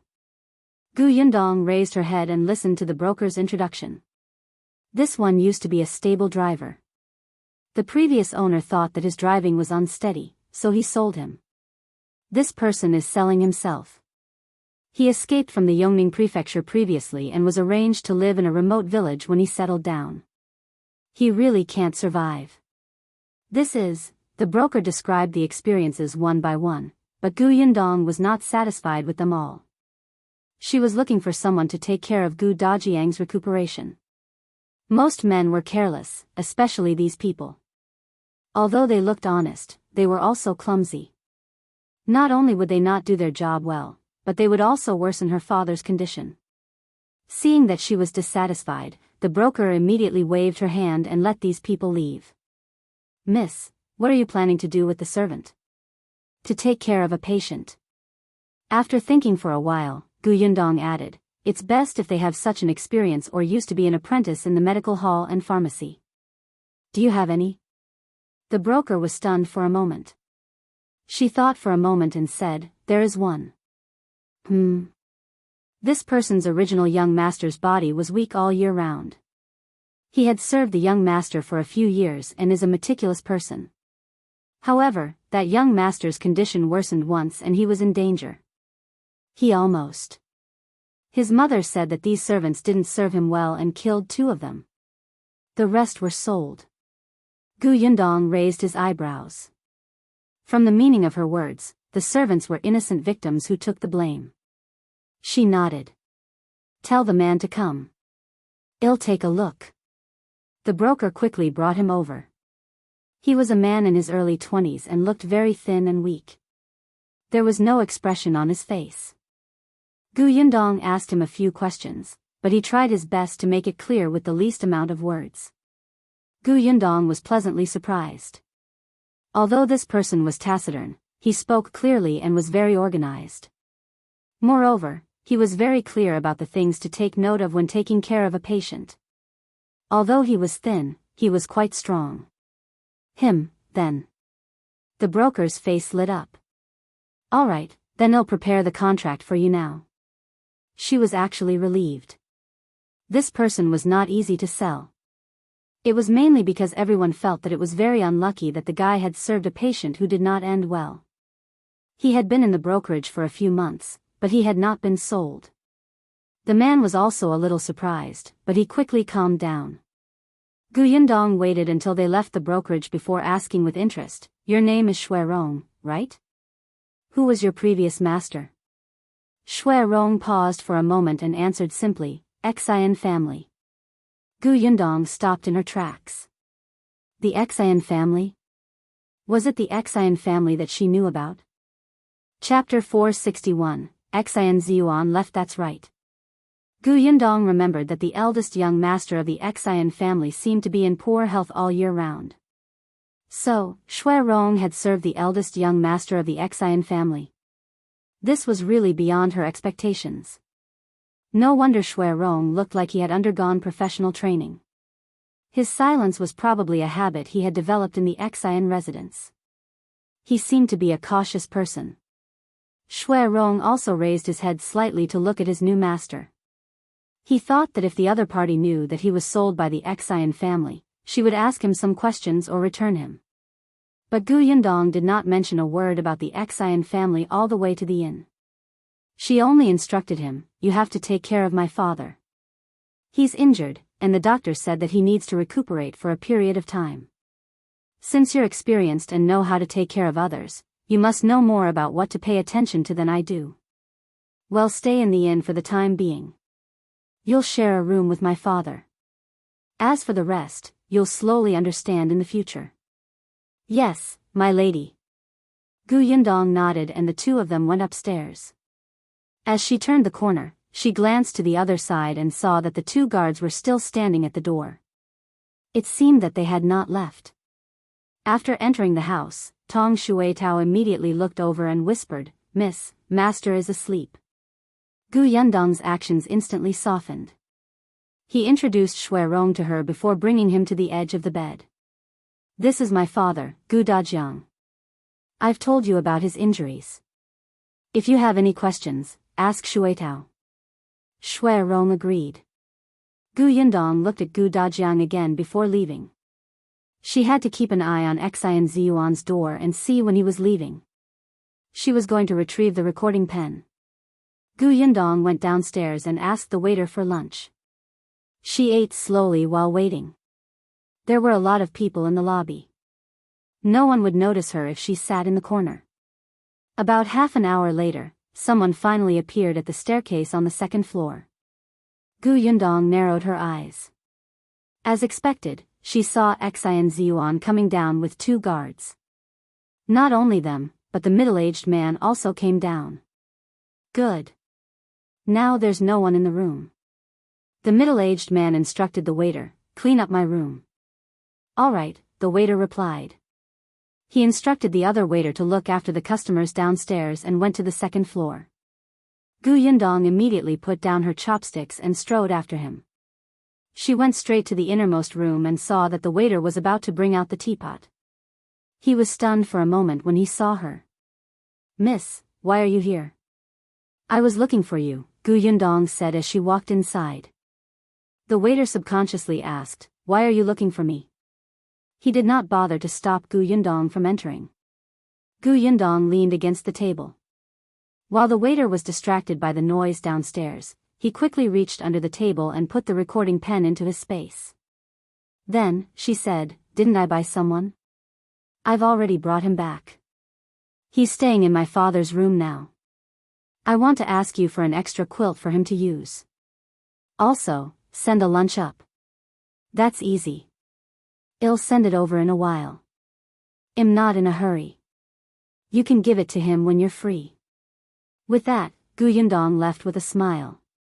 She went straight into her room and locked the door before taking out the recording pen. She turned on the switch and listened to the contents quietly. Chapter 462, Abnormal Eldest Young Master. At first, there were some rustling sounds, but soon, the middle-aged man's voice sounded.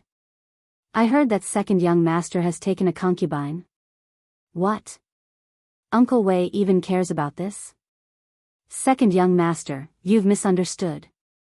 Uncle Wei is just worried that the prefecture magistrate will be unhappy." "So what if he's unhappy? Do you think he'll stand up for his daughter and cause trouble for our Xian family?" Xian Ziyuan's mocking voice sounded. "My father-in-law is most concerned about fame and profit. Although the Xian family is his in-law, the interests of the 2 families are already closely linked. What he values is the Xian family." "What's a daughter?" Uncle Wei sighed. "In the end, it's not good to go too far. After all, we've slapped his face. He values the interests of the Xian family, but the second young master isn't the only master of the Xian family. Although eldest young master's body is weak, would the prefecture magistrate like him? He's a man with a strange heart. He listened to my mother's nonsense and brought those boys and girls back, hoping to make himself better. Look at how many evil deeds he's done. His hands are stained with so much blood. He's much more disgusting than me. The prefecture magistrate must hate him. Otherwise, why would he marry his daughter to me?" Gu Yundong suddenly stood up and almost knocked over the stool behind her. She gripped the recording pen in her hand tightly. What did Xian Ziyuan just say? Boys and girls? Stained with blood? This eldest young master and that madam were actually not good people. These people from the Xian family were simply a nest of dirty rats. They stank all over, and the disgusting feeling emanating from their bones made Gu Yundong especially uncomfortable.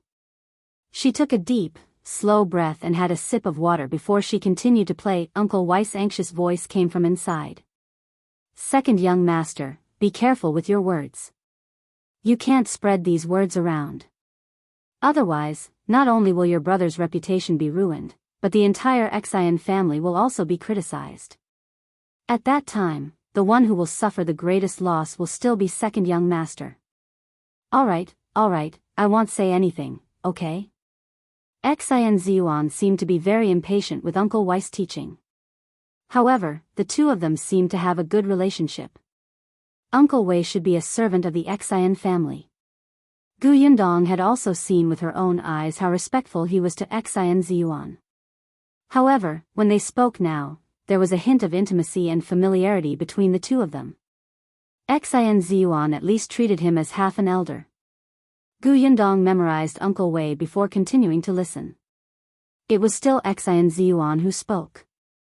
That trivial matter in our family is not worth talking about. Did you have any good news when you came back this time? Uncle Wei sighed. Everyone in the capital has already arranged for it. Those people took the money but didn't do anything. They know that the late emperor has died. Our Xian family isn't as popular as before, so all of them are shirking it. So you didn't get the sugar deal? White sugar is a business of the imperial court. The emperor can give it to whoever he wants. If the late emperor was still around, the white sugar business of Wanqing Prefecture would definitely belong to the Xian family. However, the current emperor values the Duan family more. The Duan family's momentum has not decreased in the past 2 years. If our Xian family did not have a good relationship with the prefecture magistrate, we would probably be trampled under the feet of the Duan family. However, the officials of the Xian family who were on good terms with the capital in the past are not related to the white sugar business. Moreover, the production of white sugar is limited. Every prefectural city won't obtain much. Zhiyuan seemed to have stood up. Then should we give up on the sugar business? Not really. Actually, I also heard another piece of news this time. What? Chapter 463, Targeting the Gu family. It said that this method of making white sugar was developed by a farming family in the Shuanha prefecture. Later on, they offered it to the imperial court. However, that farming family had always been making sugar and trading it. Therefore, the imperial court no longer found anyone to sell white sugar in the Shuanha prefecture. A farmer? Zhiyuan's voice was instantly filled with excitement. Yundong suddenly frowned. Were they talking about her family? *CK, she was actually targeted. Qin Wenzheng, you big idiot, you have to stop them. Uncle Wei's voice sounded again. That's right. Unfortunately, we can't interfere with the Shuanha prefecture. That prefecture magistrate Dai is not an ordinary person. Why can't we? It's not like we're going to take root in the Xian family and do business. Let's go to that farmer in secret and ask him to hand over the secret recipe for making sugar. We'll give him some benefits later. Won't everyone be happy? Uncle Wei said helplessly, so what if we obtain the secret recipe to make sugar? Do you dare to make it in private and sell it? Now, the business of white sugar is controlled by the imperial court. If the emperor finds out, the Xian family will not be in a good state. Zhiyuan snorted coldly. Then, there was a hint of ruthlessness in his voice. Who said that I would sell it in Wanqing Prefecture? Only the Duan family will take a fancy to a small prefectural city's business. Second young master, you mean, if Dajiang doesn't allow us to sell it, what about Lu country? What about Qing country? They must be coveting this white sugar, right? Uncle Wei took a deep breath. Young master, you. Do you know what you're talking about? The imperial court has white sugar. They can hold their heads high in front of other countries. If others want this white sugar, they have to beg the current emperor. If you do business with them, it won't be bad. The emperor will skin you alive.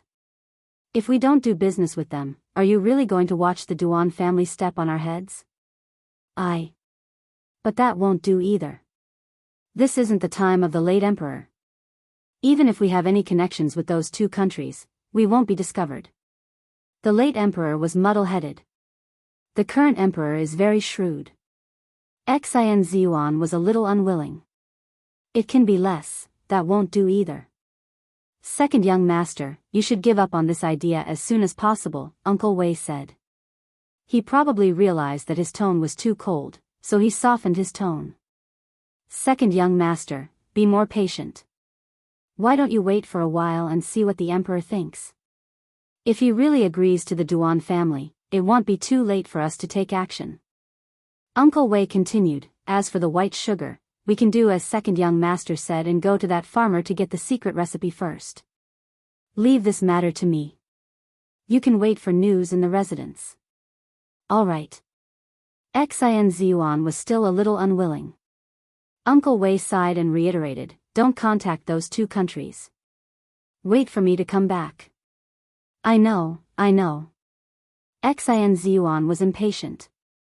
Then, Uncle Wei, when are you leaving? In a few days. I just returned to Wanqing Prefecture. I still have to tell your father about the situation. Then you can stay in the residence for the next few days. How can this compare to the residence? No need. It's convenient to stay here. I'm used to it. That was the end of the conversation. However, Yundong's expression was as dark as water. She had thought that the three scumbags from the Xian family had caused her father to become like this. It was enough for her to settle scores with them. Unexpectedly, they had their eyes on her white sugar. Trying to force them to hand over the secret recipe? Yundong sneered, in your dream. Dream.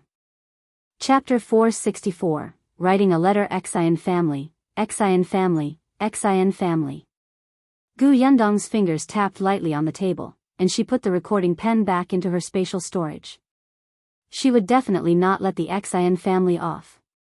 After all, even if she did not mind, the Xian family would still force her to hand over the secret recipe of the white sugar. Thus, she might as well make the first move. It was just that Yundong was only a little farm girl in Yongfu village who had yet to reach adulthood. She only had more than 100 acres of land and a workshop.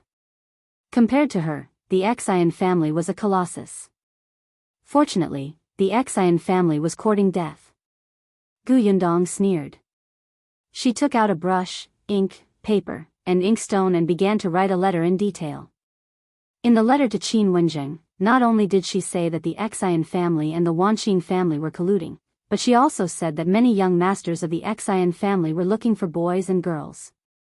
Of course, the most important thing was that the Xian family had many connections with the other two countries. She didn't mention anything about Dajiang being beaten up. However, after thinking about it, she still had to talk about how the Xian family coveted her sugar and wanted to force her to hand over the secret recipe. After all, in Qin Wenzhang's heart, Yundong was not a busybody. Last time, she had warned him not to implicate her family in these dangers. How long had it been? Why would he take the initiative to write to him just because he knew about the messy situation in the Xian family? After writing this, she also analyzed the benefits that the imperial court would obtain after destroying the Xian family. The Xian family was currently dissatisfied with the fact that the imperial court valued the Duan family. They might secretly play tricks. Moreover, their family was rich. Didn't the imperial court lack money? This was delivered to the door. Coupled with getting rid of evil in name, it was killing two birds with one stone. When he was done, Yundong took it and blew on it to dry the handwriting. It was just that the delivery of this letter was troublesome. The relay station usually sent messages to the officials, and she did not have a messenger pigeon. The journey of the civilians to send messages was slow and unreliable.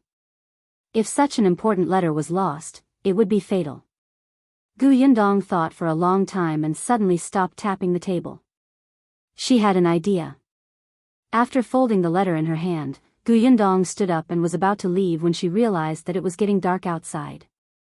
Yundong frowned.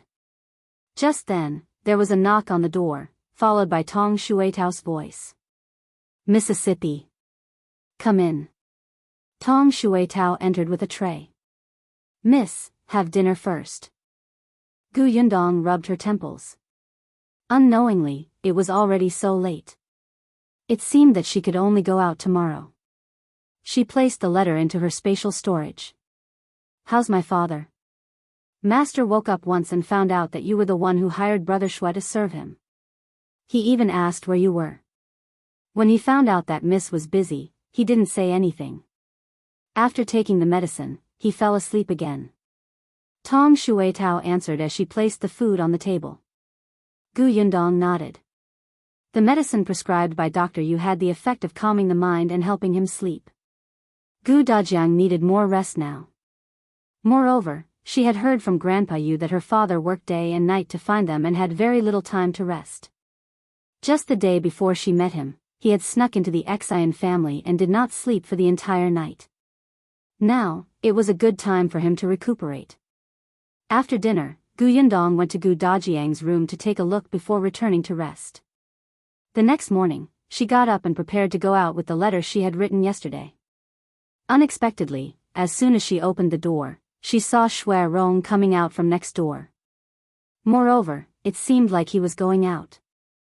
Chapter 465, Old Father's Heart. When he saw Yundong, Xue Rong greeted her respectfully. Yundong asked, "Where are you going so early in the morning?"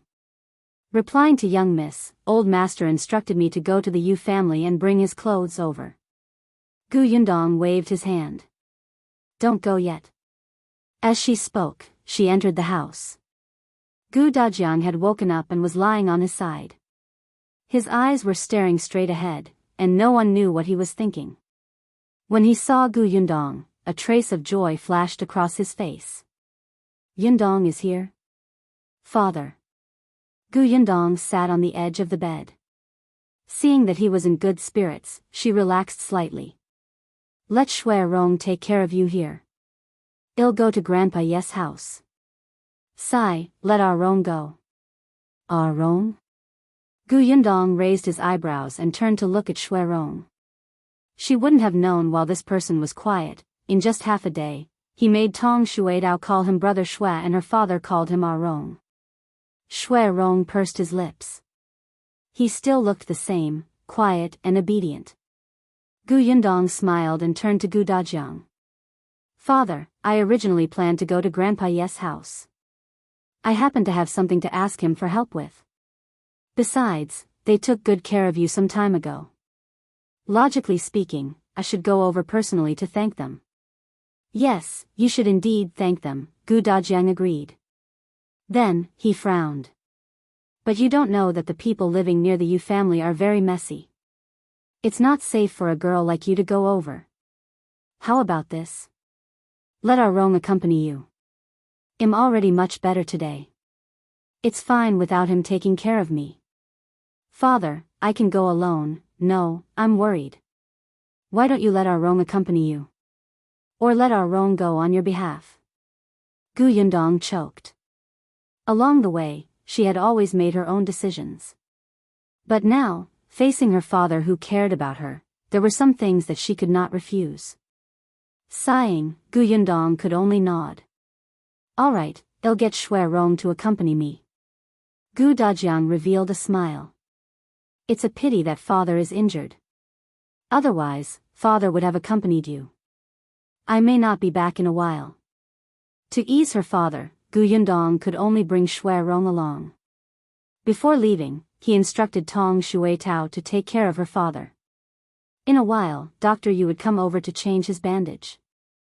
If there was anything else he needed help with, he would call the waiter. Tong Xuetao was still a little resentful as she glared fiercely at Xue Rong. To think that she had called him Brother Xue yesterday.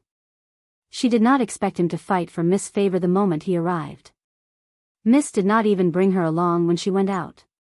Xue Rong was stunned for a moment, but he did not say anything and quickly followed. Yundong specially went to buy some things before heading to the Yu residence. They drove the carriage there. The road was a little long, but the carriage stopped at the entrance of the alley. It was not easy to ride inside.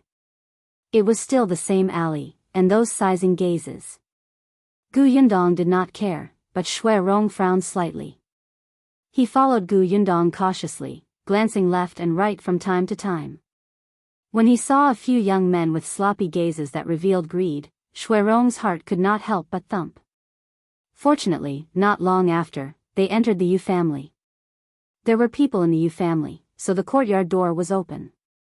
Yundong had just walked in, but before she could make a sound, an unfamiliar voice came from inside. "Old Yu, why don't you go out and find work these 2 days? I'm afraid that there won't be anyone at home when Dajiang comes back. I'll rest for 2 days. Anyway, I won't be able to find any work," Uncle Yu said with a smile. Unexpectedly, the other party sneered. "He probably won't come back, right?" Chapter 466, Grandpa Zhang next door. Grandpa Yu was unhappy. What do you mean? Didn't you say that his daughter came looking for him? She's quite rich. The person who came the afternoon before yesterday was his daughter's maidservant, right? She even used a maidservant. Dajiang must have followed his daughter to enjoy life. How could he still remember his poor friend here? Don't talk nonsense. How am I spouting nonsense? Otherwise, why didn't Dajiang come to see you after a few days? He might be enjoying himself now and have long forgotten about your family. You're the only one who's still waiting at home. Grandpa Yes' voice was filled with anger. I know Dajiang better than you. He must have been delayed by something. Don't spout nonsense here. I'm busy. Go back to your house. Hey, why are you, Grandpa Yu, are you home? Yundong suddenly shouted. Grandpa Yu was stunned. He quickly put down the basket he was weaving and came out happily. Yundong, you're here? He looked behind her. Although he saw a man, it wasn't Dajiang. He was immediately puzzled. As Yundong walked inside, he explained, my father didn't come. Actually, when I met him 2 days ago, he was seriously ill and has been recuperating in bed for the past 2 days. 2 days ago, Xue Tao came over. I specially asked her not to say anything, afraid that you would be worried. As she spoke, she had already seen the people in the room. It was a man who was slightly younger than Grandpa Yu. When he heard his words, he smiled awkwardly. Yundong did not look at him. She just asked Xue Rong to put the things he had bought on the table. Grandpa Yu, this is food bought on the street. My father specially instructed me to buy it. He wanted to come too, but the doctor instructed him to rest more and come back after he recovers. When Grandpa Yu heard that Dajiang was sick, he became anxious and didn't even look at the things on the table. On the other hand, the other person in the room kept looking sideways. He even swallowed his saliva and wanted to know what was inside. Why is your father sick? What illness is he suffering from? I'll go see him, Grandpa Yu asked nervously. He knew that Dajiang must have been delayed. Yundong smiled and helped him sit down. I'm fine. He's already seen a doctor. He just caught a cold. It's not good for him to go out again. You shouldn't go. If he passes it to you, my father will feel uneasy. Grandpa Yu thought about it and agreed. Your father is sick. Don't come over. It's more important to take care of your father. I must come and take a look. As Yundong spoke, she glanced at the table where the gift box was placed. Seeing that the stranger was getting closer and closer, she could not help but twitch her lips. She asked, this is, Grandpa Yu seemed to have just remembered that there was another person at home. He immediately patted his head and said, it's Grandpa Zhang next door. Grandpa Zhang forced a bright smile at Yundong. You must be Dajiang's daughter. You're really good-looking, polite, and filial. I'm your Grandpa Zhang from the family on the left. Your father and I have known each other for a long time. He's been suffering and has been looking for you. This time, he's sick. You have to take good care of him. It's not easy for him. It's really not easy. Unfortunately, I don't have much ability to help him. He even wiped his eyes as he spoke, looking very sad. Yundong was speechless.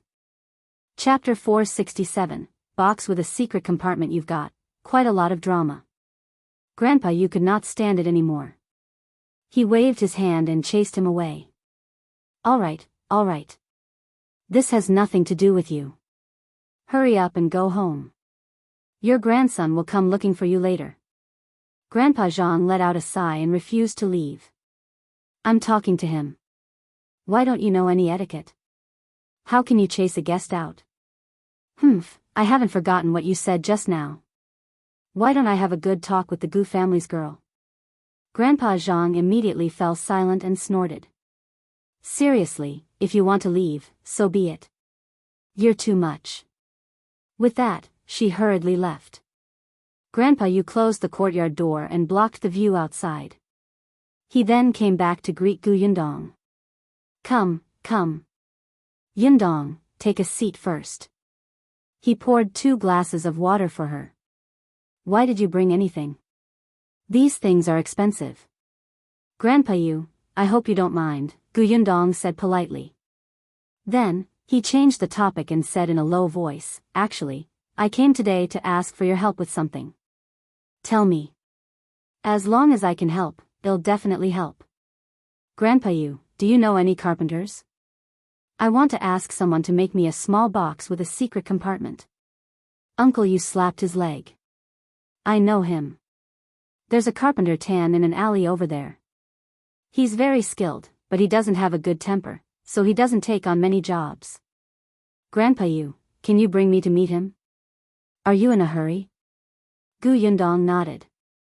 Yes, it's best if you can give it to me today. All right, they'll take you there. Grandpa Yu did not delay any longer. He brought Gu Yundong out of the courtyard and went straight to the Tan family. Carpenter Tan was said to have a bad temper, but in fact, he was not very social. He spoke little and almost only answered questions. But Gu Yundong had seen the things made in his courtyard. They were indeed sturdy and beautiful. Gu Yundong explained the appearance to him. It was actually not complicated and was not big. It was just a small rectangular box that contained hairpins. The most important thing was the secret compartment. This had to be made solid. Carpenter Tan's movements were very fast and skilled. With a few swooshes, he sawed the wood and cut the connector. The hardest part was the secret compartment, which took some time. However, it took less than an hour. Gu Yundong thought that it would take a day to do this, but she did not expect it to take so little time. Carpenter Tan polished the box twice in the end. It was very flat and smooth to the touch. He then waxed it again. By the time Gu Yundong got it, it was still too early. She became happy and gave Carpenter Tan a tael of silver. Carpenter Tan was stunned when he saw this. It did not take much effort for him to buy such a small wooden box. He did not need so much at all. But Gu Yundong had already left with the wooden box. When she left the Tan family, she said to the old man, Grandpa Yu, I still have something to do, so I'll leave first. I'll visit you again after my father recovers. Grandpa Yu could also tell that she seemed to be in a hurry. All right, I'll send you off. No need. Xue Rong is here. Take your time and go home first. Remember to eat the pastries I brought for you. Don't let them go bad. The weather is hot now. As soon as he finished speaking, he left with large strides with Xue Rong before he could speak. With the box, she could deliver the letter.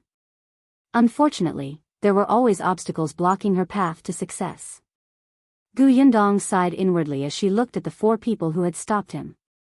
Chapter 468, Eldest Miss is so powerful. Xue Rong's expression suddenly tensed up. He did not know martial arts, and his body was even a little thin. There were 4 of them. He could only hold back 2 at most. If he had known earlier, he would not have kept quiet but let Grandpa Yu send them off.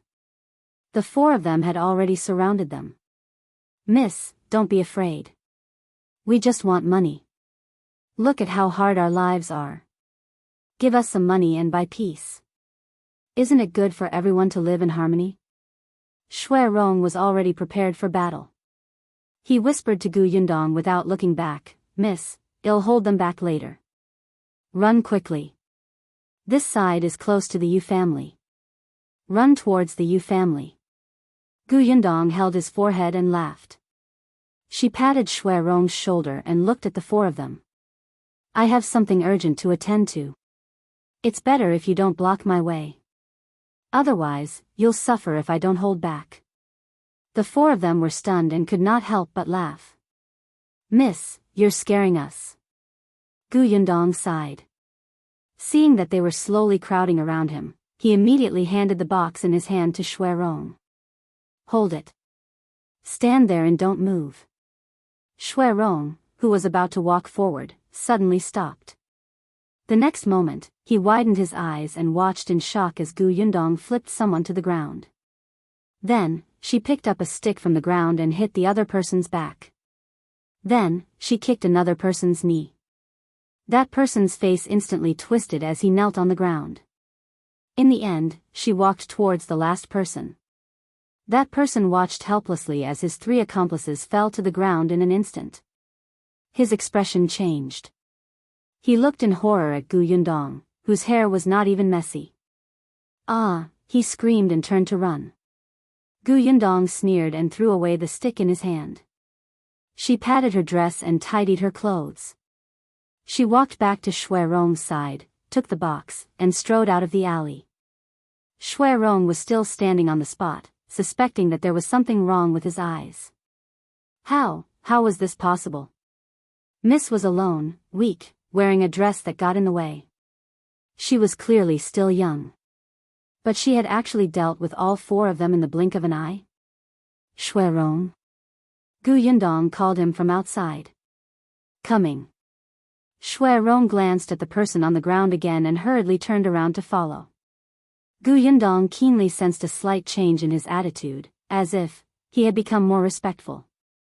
The 2 of them did not speak along the way. They were about to reach the entrance of the inn. Xue Rong finally couldn't help but ask, "Young Miss Martial Arts Competition?" Yundong raised his eyebrows. "You should know that I fled from the Yongning Prefecture to the Shuanhe Prefecture, right?" Xue Rong had been following her. When she chatted with Grandpa Yu, she would mention the past from time to time. Xue Rong thought for a moment and came to a realization. That's right. Miss had come all the way to the Shuanhe Prefecture without Old Master by her side. What she had experienced was simply unimaginable. How could those 4 people stop Miss? But he still felt that Miss was very powerful. It had to be known that on the way to escape, the fate of women was usually not very good, especially when there was no one to protect them. However, Miss had to protect her family all the way to the Shuanhe Prefecture safely. Clearly, she was stronger than he had imagined. "All right, you go back to the inn first. I'll make a trip to the pharmacy." Yundong got down from the carriage. "Yes." Chapter 469. This is a life-saving thing. Yundong went to the pharmacy next door and grabbed a few herbs. Then, she found an empty place and wrapped the letter for Qin Wenjing with oil paper in 2 layers before placing it in the secret compartment of the box that she had just made. She took a hairpin and placed it in the box before covering it. Then, she took the medicine bag and box to an escort company not far away. She went straight to the escort in charge. "I want to send something to Fengkai County in Shuanhe Prefecture, but the thing I want to send is very urgently needed. It's best if it can be delivered within 4 days." The escort leader frowned. 4 days? It was a little rush to travel from Wanqing Prefecture to Shuanhe Prefecture. He did not agree and only asked, "What's to be sent?" Yundong took out a medicine bag and a box. "I have a friend who's terminally ill and needs medicine urgently. These are the medicines I found for her. They're for saving her life. And this box. She left the hairpin inside with me. It's something her mother left for her.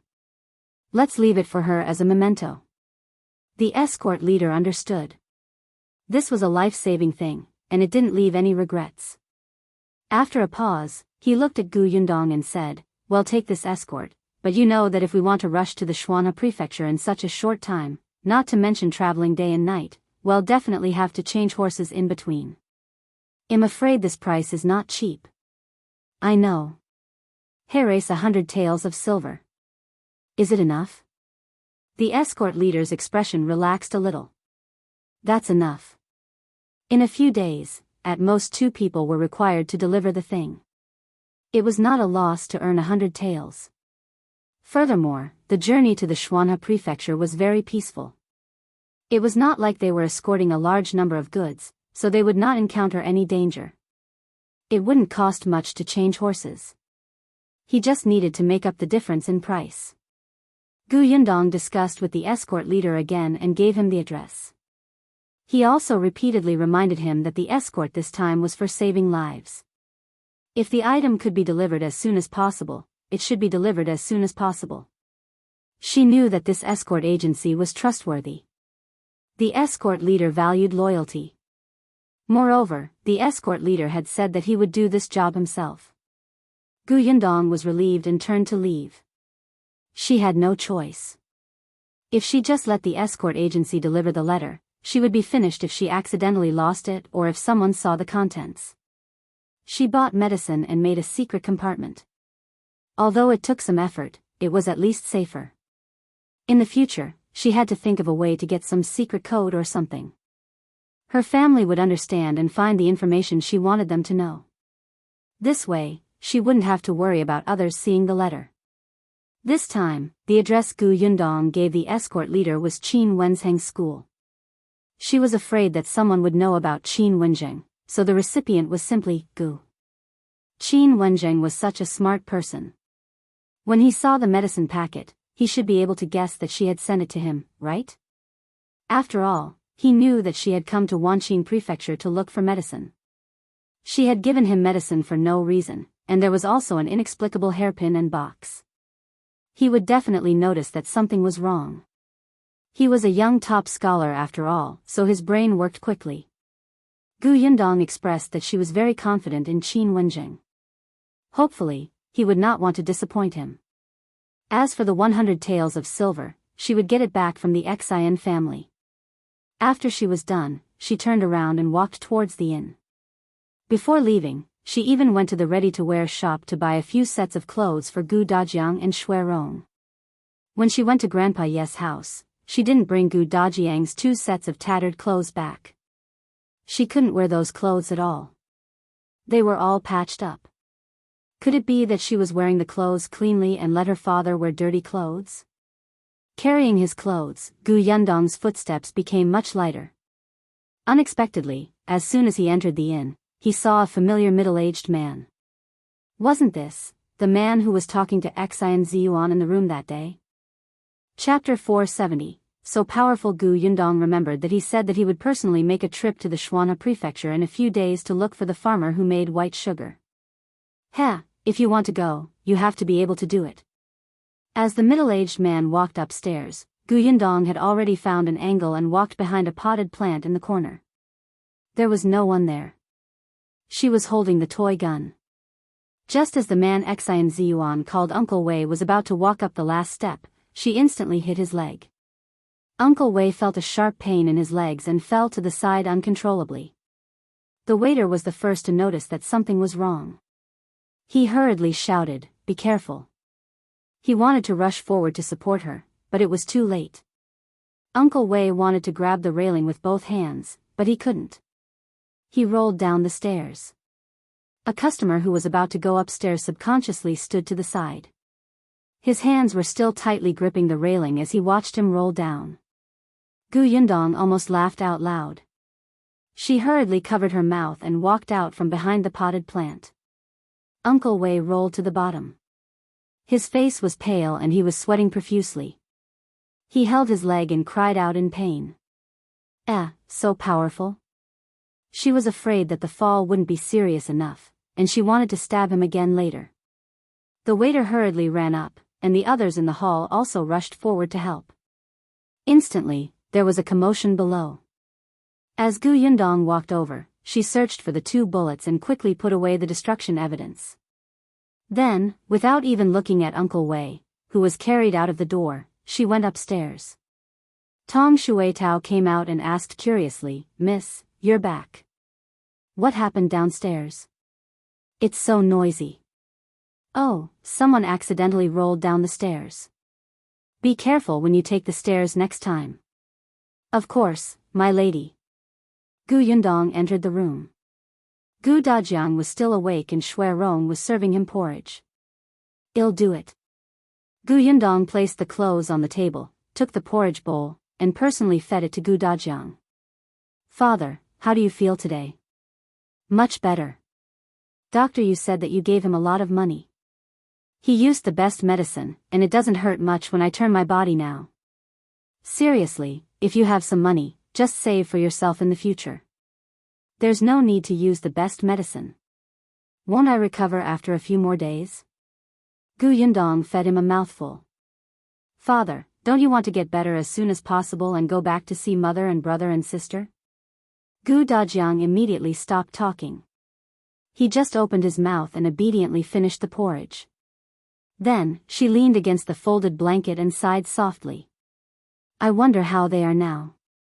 Yundong, tell me about the situation at home. I'm very concerned. Okay. In the past 2 days, Gu Dajiang had either been sleeping and recuperating while Gu Yundong had been busy with other things. They really hadn't sat down properly to talk about family matters. Gu Yundong took a fan from the side and fanned him. The weather was already hot, and Gu Dajiang's wound was drenched in sweat. Mother has always been thinking about father. She has dreamed of you several times. Moreover, mother's illness has a high chance of being cured. We found an imperial physician who gave mother an acupuncture session. Although she hasn't recovered now, it won't worsen in the future. He said that as long as he finds the last medicine, he can completely cure mother. Gu Dajiang's eyes lit up when he heard that. He was slightly excited. Really? Of course it's true. Actually, I came to Wanqing Prefecture this time to look for that medicine. Chapter 471. Let's say something delightful. What medicine? It's a medicine called by Musi. Don't worry, father. I already have clues. Xue Rong, who was standing behind Gu Yundong, was slightly stunned. However, he quickly regained his composure. Gu Yundong glanced at him from the corner of her eye before continuing to say to Gu Dajiang, Father, don't worry about mother. This kind of thing can't be rushed. When we find by Musi, everything will naturally be fine. Gu Dajiang nodded. Yes, there's no hurry. I've already waited for so long. I don't mind waiting a little longer. Besides, even if Lu Nyang couldn't recover in her lifetime, he would still take good care of her. Gu Yundong saw that he was a little sad and immediately changed the topic. On the other hand, Yunshu is much more lively now. He's already in school. Gu Dajiang immediately said in surprise, he went to study. That's right. His master used to be the top scholar. The students he took in were all of good character. He was the youngest among his classmates. Everyone took good care of him. Now, he's so happy that he forgets about home. The smile on Gu Dajiang's face widened. The joy on his face was obvious. Good, good. Yunshu is starting to read and write. He even took the top scholar as his master.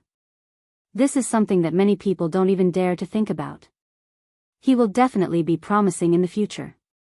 Gu Dajiang had thought that no matter how much his family objected, he would definitely send Yunshu to school when Yunshu was grown. He had already been destroyed by the Gu family. He would never allow Yunshu, who was also talented, to be mediocre for the rest of his life. Only by studying for the imperial examination and leaving the Gu village would his future be bright. However, he did not expect that after Lu Nyang injured her head, he could not split up. Then, they encountered a famine. The family fled their hometown. Fortunately, Yunshu still went to school when he was in his initiation year. This was all thanks to Yundong. His daughter was more capable than him. What about Yunka? Gu Dajiang was most worried about her. She was too young. When she was still in the Gu family, she couldn't even walk steadily because she didn't eat well or receive good care. She had been unconscious most of the time during their escape. He often had the illusion that she was not even breathing. He was terrified.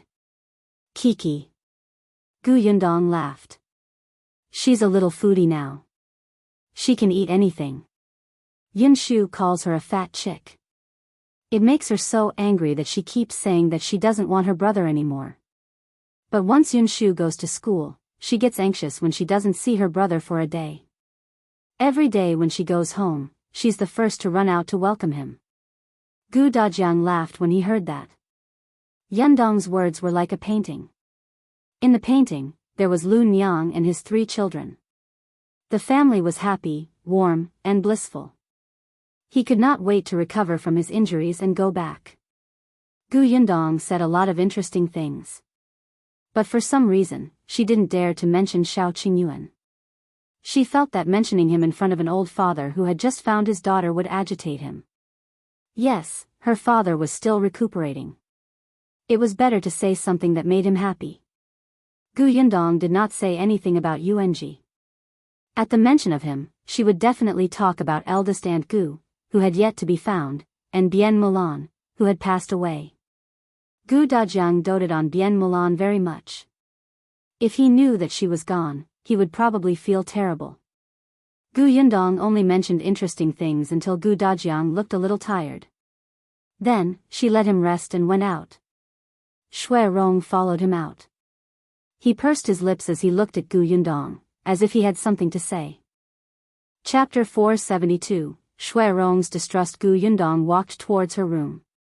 Seeing that he was still standing there, she raised her eyebrows and said, "Come in.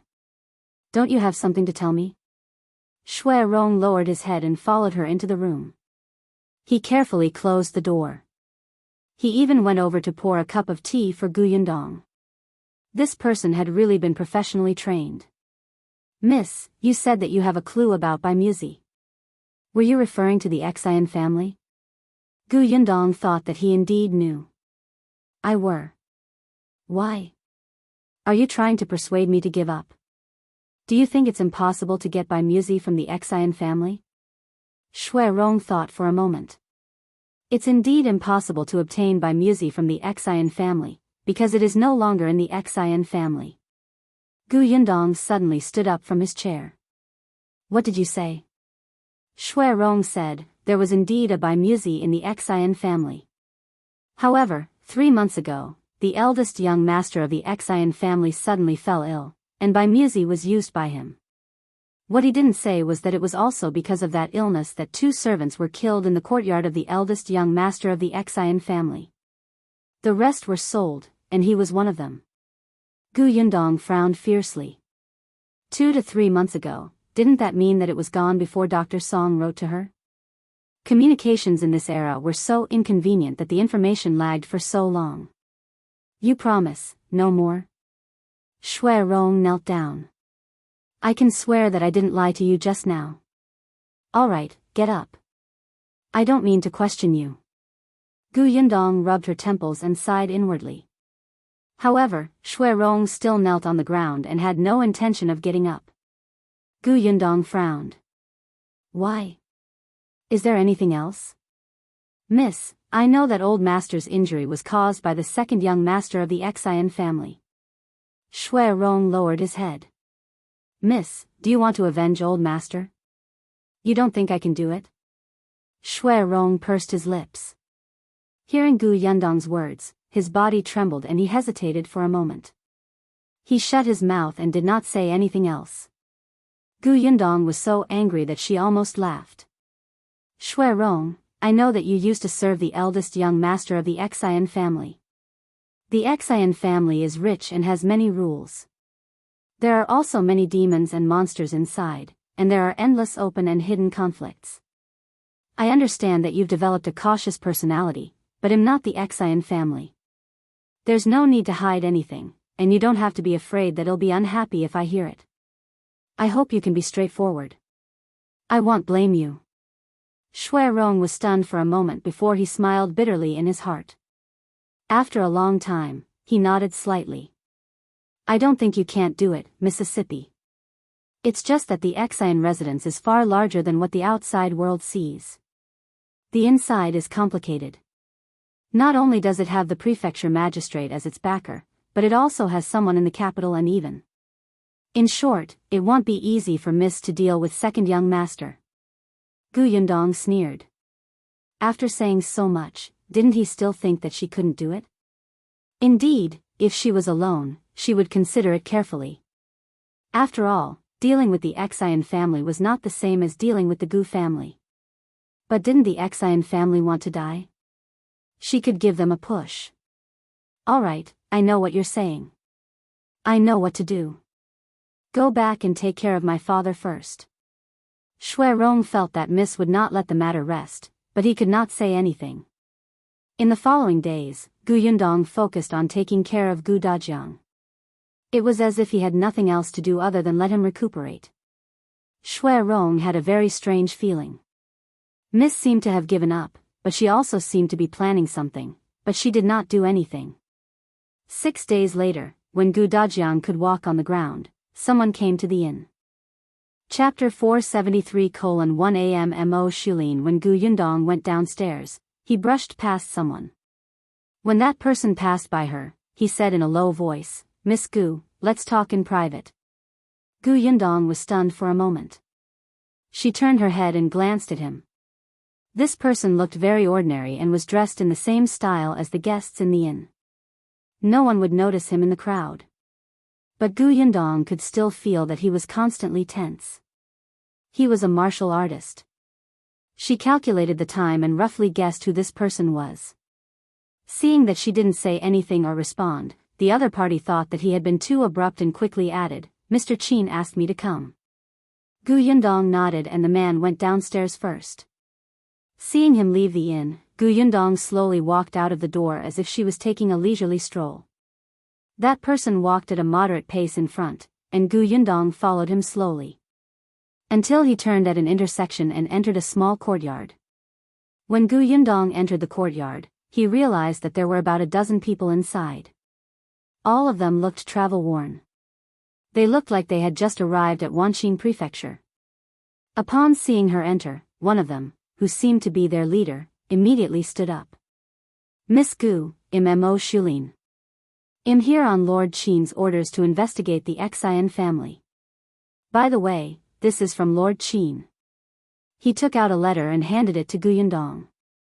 She opened the envelope. There were 2 full pieces of paper. Yundong read it quickly, but after reading it, she immediately cursed in her heart. The content of Qin Wenzhang's letter was very simple. He said that the news sent by Yundong was very timely because the emperor was intending to deal with the magistrate of Wanqing Prefecture and the Xie family. Previously, when the new emperor ascended the throne, he planted 2 trusted aides in Yongning Prefecture after the famine and Qingyuan Prefecture after the chaos. Prefecture Magistrate Dai of Xuanhe Prefecture also became the new emperor's subordinate. The commotion was too great. If he wanted to touch the prefecture magistrate of Wanqing Prefecture who had a deep foundation, he would be a little too hasty. Especially since the Wanqing Prefecture had the Xie family. The officials and merchants colluded to control the entire Wanqing Prefecture.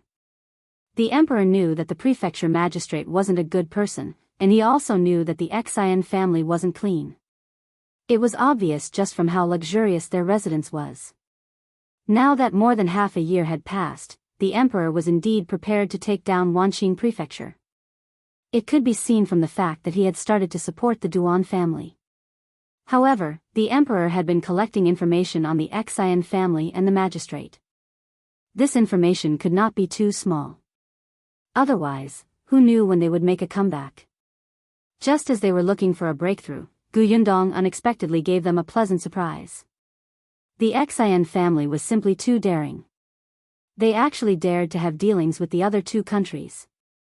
This kind of dealings was not ordinary business dealings. Clearly, it was related to the imperial court.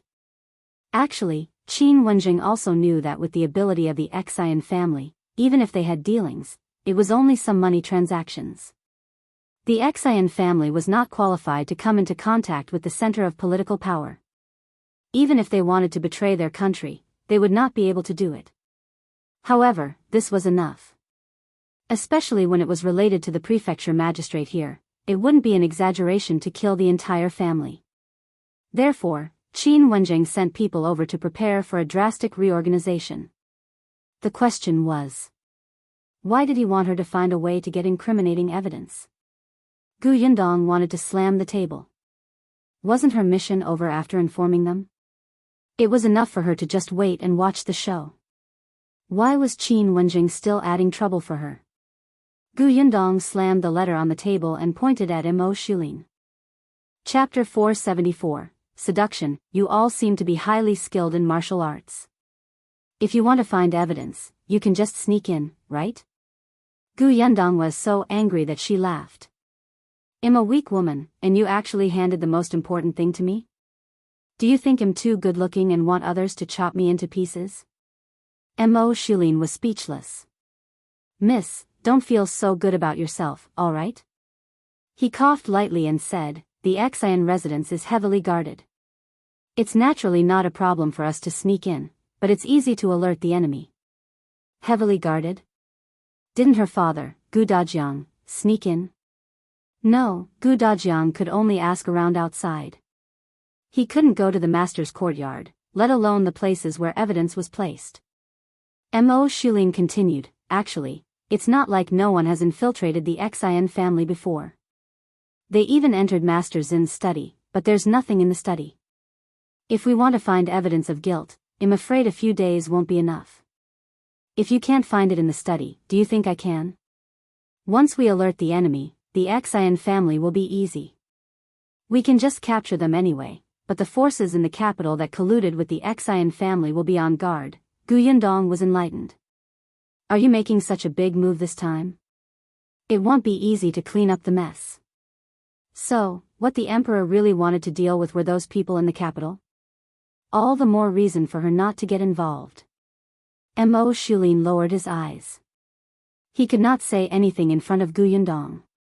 However, seeing that she was unwilling, he immediately thought of what Wanqing had said. He could only take a step back and say, Miss Gu, if you're really unwilling, then, can you figure out the approximate location of the important letters in the Xian residence? Seeing that Yundong wanted to refute, he immediately added, Lord Qin said that since Miss Gu has the ability to obtain the news that Xian Zhiyuan colluded with another country, you can definitely do these things. He really thinks highly of me. Lord Qin also said that if Miss makes a great contribution and the Xian family is raided later, Miss can choose a few valuable items first. Yundong stood up. All right, I'll go back and think about it. She kept the letter and turned to leave the small courtyard. When the others saw this, they looked at each other and asked Am Mo Xulin, did she agree or not? Am Mo Xulin was unfathomable. What do you think? However, he quickly restrained his expression. Inform the Duan family and ask them to cooperate with us if necessary. Should we inform Commander Lu of Wanqing Prefecture? One had to bring troops over to arrest a family. It's said that Commander Lu doesn't have a good relationship with the prefecture magistrate. Perhaps he can help. However, Am Mo Xulin shook his head. It's hard to say if they're not on good terms. Maybe they're just putting on a show for us. Third brother has already gone elsewhere to mobilize troops. Let's wait a few more days. Yes. The others in the courtyard quickly went to work. Yundong felt a headache when she returned to the inn. Wanqing was indeed unreliable.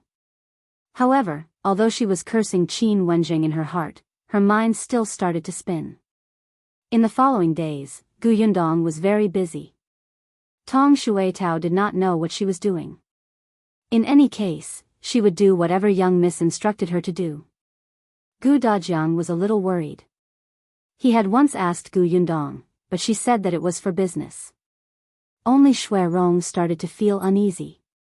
A few days later, when he saw Yundong writing the names of everyone in the Xian family on paper in the room, his thoughts were finally confirmed. He had a feeling that it was just as he expected. Chapter 475, finally talking. Yundong glanced at him. What's the matter? Miss, you must deal with the Xian family? Xue Rong finally exhaled and asked in a low voice, how confident are you? 90%. Yundong smiled. Xue Rong looked at her in surprise and disbelief. Miss, why? Don't you believe me? You've been here for so many days, so you should know how I conduct myself. When have you seen me boast? Xue Rong paused. He had indeed been silently paying attention to Miss' words and actions these past few days. He more or less knew her personality. However, he already knew that the young lattice identity was only that of a peasant girl. She had no power or influence against the Xian family and could not gain any advantage. 90% confident? Xue Rong suddenly thought of how busy Yundong had been these past few days and how mysterious he looked. Could it be that Miss had a helper? And this helper was not an ordinary person? If that was the case. Xue Rong was slightly excited. His fingers tugged and tugged. After a long time, he seemed to have made up his mind. If Miss wants to deal with the Xie family, I can help. Yundong raised her eyebrows and put down her brush. She placed the piece of paper with the names of the various masters of the Xie family aside and smiled. You're finally going to talk. Xue Rong was stunned. Finally? Yundong faced him. I'm listening. Go ahead. She knew that Xue Rong definitely knew something, and it was something that others did not know. Previously, he had said that the Xie family was rich and powerful. Not only did they have people in the capital, but they even what? He did not finish his sentence, but Yundong could guess that Xue Rong probably knew that the Xie family had connections beyond his country. Moreover, Xue Rong had a grudge against the Xie family. As expected, Xue Rong's expression was not good when he talked about his days in the Xie family. Miss, you know that I used to serve Eldest young master in his courtyard. 3 months ago, all the servants in Eldest young master's courtyard, except his nanny, were sold. 2 of them were beaten to death. The reason was that they didn't serve Eldest young master well and almost caused Eldest young master's illness to act up and kill him. Yundong nodded. He even ate by Musi because of this. Humph, Xue Rong became slightly excited. One of the 2 servants who were beaten to death is my younger sister. Yundong raised his head and looked at him in surprise. However, no one in the residence knows that. My sister and I have acknowledged each other in private. It's not easy to serve the eldest young master in his courtyard. The eldest young master is sick all year round and has a bad temper. My sister suffered a lot because of this. Although we worked in the eldest young master's courtyard, we couldn't enter the inner room to serve him usually. The eldest young master has a special guard to help him search. He took a deep breath and said, search for children. Only the nanny could enter the inner room. That day, the nanny was not around because she had something on. The eldest young master suddenly shouted in the inner room. It was Xue Rong's sister and another maidservant who ran in. In the end, they saw a girl lying on the ground with a pair of scissors in her hand.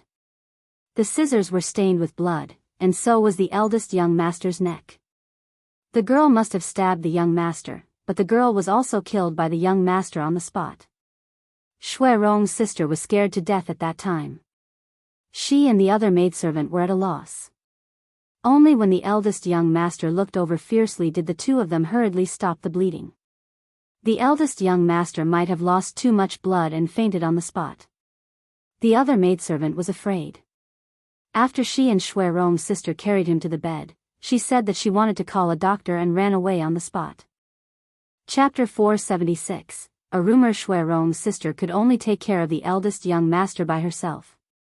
When she was bandaging eldest young master, her fingers trembled in fear and she accidentally spilled the medicinal powder on the bed. She quickly found a rag to wipe it off. Her movements were too erratic, and she accidentally pushed aside the pillow on the eldest young master's bed and saw 2 letters inside. She knew that she shouldn't be curious, but at the same time, she also knew that she had seen what had happened today. She was afraid that eldest young master wouldn't let her off easily. Since she was going to die anyway, what did it matter if she took a look? At that time, the sister calmed down and carefully took out the letter. There were 2 letters. One was a letter where the Xie family had contacted the Lu country. The other was a report from a subordinate of the eldest young master regarding the situation in the capital. Sister Xue felt that her heart was about to jump out, and cold sweat kept pouring out. At this moment, urgent footsteps came from outside the door. Sister Xue hurriedly stuffed the letters back in. She slid under the bed and hid inside. It was the eldest young master's nanny who came in. She called him anxiously a few times and heaved a sigh of relief when she saw that he had woken up. The doctor will be here soon. How do you feel? Nanny, under the pillow. There are 2 letters. Take them back and hide them. Xian Ziming's breathing was weak, and his words were intermittent. The nanny put away the 2 letters but did not leave immediately. When the doctor came and young master's injuries stabilized a little, she left while no one was paying attention. However, Sister Xue had been hiding under the bed. She wanted to wait until everyone left before coming out. However, there was always someone guarding the room. The eldest young master's condition suddenly worsened in the middle of the night. His eyes and mouth were crooked, as if he was about to have a stroke. The doctor said that the young master's health was not good to begin with, and he had lost too much blood this time. His life was in danger, and the Bimusi was used up at that time.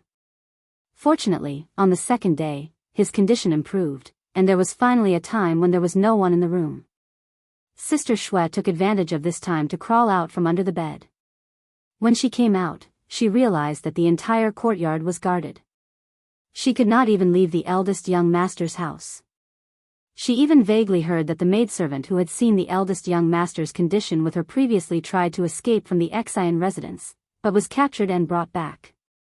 Now, the guards in the residence were looking for Sister Xue everywhere. Sister Xue knew that she would not be able to escape death. She was in despair, but she was unwilling to accept her fate, so she returned to the house. She took the brush on the eldest young master's table and hid under the bed and table to write down everything she saw and heard. This letter was for Xue Rong. At the end of the letter, she even instructed Xue Rong to think of a way to leave the Xiyuan family. Something would happen sooner or later if the Xiyuan family colluded with foreign countries. After writing, she stuffed the letter into her shoes and socks. When she was found by the guards in the residence, she was beaten to death on the spot. When Xue Rong heard the news, he only saw his sister's corpse. Xue Rong found the letter when he was collecting her corpse. He hated the Xiyuan family, but he was too weak to take revenge. Then, the others in the courtyard were also sold. Yundong listened to the entire process and sighed inwardly. Seeing the forbearance and hatred on Xue Rong's usually expressionless face, she could only say in a low voice, "Don't worry, I'll avenge your sister this time." "Thank you, Mississippi." So to speak, everything was taken by young Master Zin's nanny? The answer was really unexpected. This nanny is quite trusted. Xue Rong thought for a moment and said, "Actually, there has always been a rumor in the Xiyuan family." Chapter 477, The Xiyuan family has been raided. Yundong's interest was piqued. What rumor? Eldest young master's nanny is actually old Master Zin's woman. Her status is even higher than ordinary concubines. I heard that when old master was young, he went out to discuss business and brought this nanny along. Xue Rong said, although the nanny serves eldest young master, she often enters and exits old master's study with the excuse of reporting eldest young master's situation. Yundong could not help but pause. This gossip was a little big. Is the nanny beautiful? Xue Rong was speechless. Wasn't Miss Focus a little off? However, he still shook his head honestly. She can't compare to master's concubines. Yundong pushed a cup of tea over. All right, I know what you're talking about. Go back and take care of my father. I'm going out for a while. Yes, my lady. Yundong left the inn and returned not long after. His expression was obviously relaxed. In the following days, she didn't leave the inn much. She spent most of her time by Dajiang's side. Seeing that his health was improving, the smile on Yundong's face became lighter. When he recovered, they could go back. Half a month later, Dajiang could already go downstairs for a walk. Although it was still unnatural, it was a luxury for Dajiang, who had been cooped up in his room for nearly a month. Yundong helped him down. Standing at the entrance of the inn, Dajiang heaved a sigh of relief. In 2 days, let's go to the Yu family to see Uncle Yu and the others. Ever since that day, Yundong did not go to the Yu family again. Instead, she let Xue Rong make 2 trips and mentioned Dajiang's injury. Grandpa Yu wanted to come over and take a look, but he was stopped by Xue Rong. It had not been peaceful recently. Yundong had instructed him not to go out as long as possible, especially since this inn was very close to the Xiyuan residence. Why do I feel that something is amiss? Dajiang suddenly said. There are many people on the streets. Before Gu Yundong could say anything, the waiter beside him came over and nodded. That's right. For some reason, there have been a lot of people these past few days. Our inn's business is doing well. I thought there was something happy to celebrate in the city, but I didn't hear anything after asking around. Gu Yundong laughed. Something happy? A storm is coming. With that, she helped Gu Dajiang in and found a seat in the hall to eat. The waiter touched his head and looked at the bright sun outside. Where is the storm coming from? Why don't I understand? Xue Rong thought, if you understand, you can be the shopkeeper. On the other hand, when Gu Dajiang heard Gu Yundong's words, he asked curiously in a low voice, Yundong, do you know something? What's going to happen at Wanqing Prefecture? Father will know the result in 2 days. However, there was no need to wait for 2 more days. The next morning, the waiter ran into the hall in a panic. Gu Yundong was coming downstairs and saw that his clothes were wet and his hat was gone. Strands of hair were stuck to his face. He was panting and his face was filled with fear. Moreover, at this moment, there was a loud rumble outside.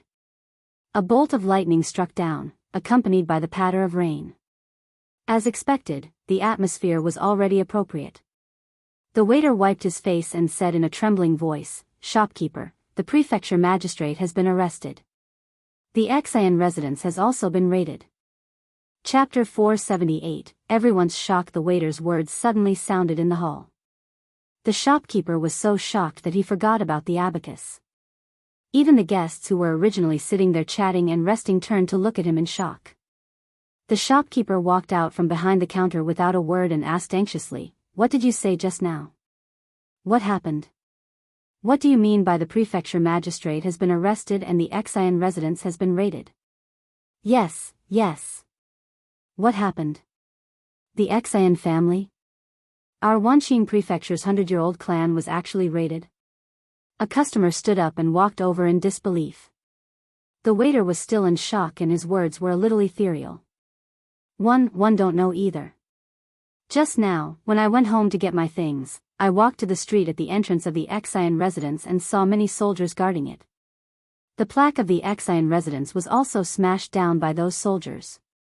All the servants in the residence were taken away. Then, a long row of people were escorted away. All of them lowered their heads and cried. What about the old and young masters of the Xian family? The waiter shook his head vigorously. No, I don't know. I heard that they're still in the residence and haven't come out. Someone even said that they might have been killed by those soldiers on the spot. Not long after, I heard someone run over and say that the prefecture magistrate's office was also surrounded by soldiers. The prefecture magistrate's family has been arrested.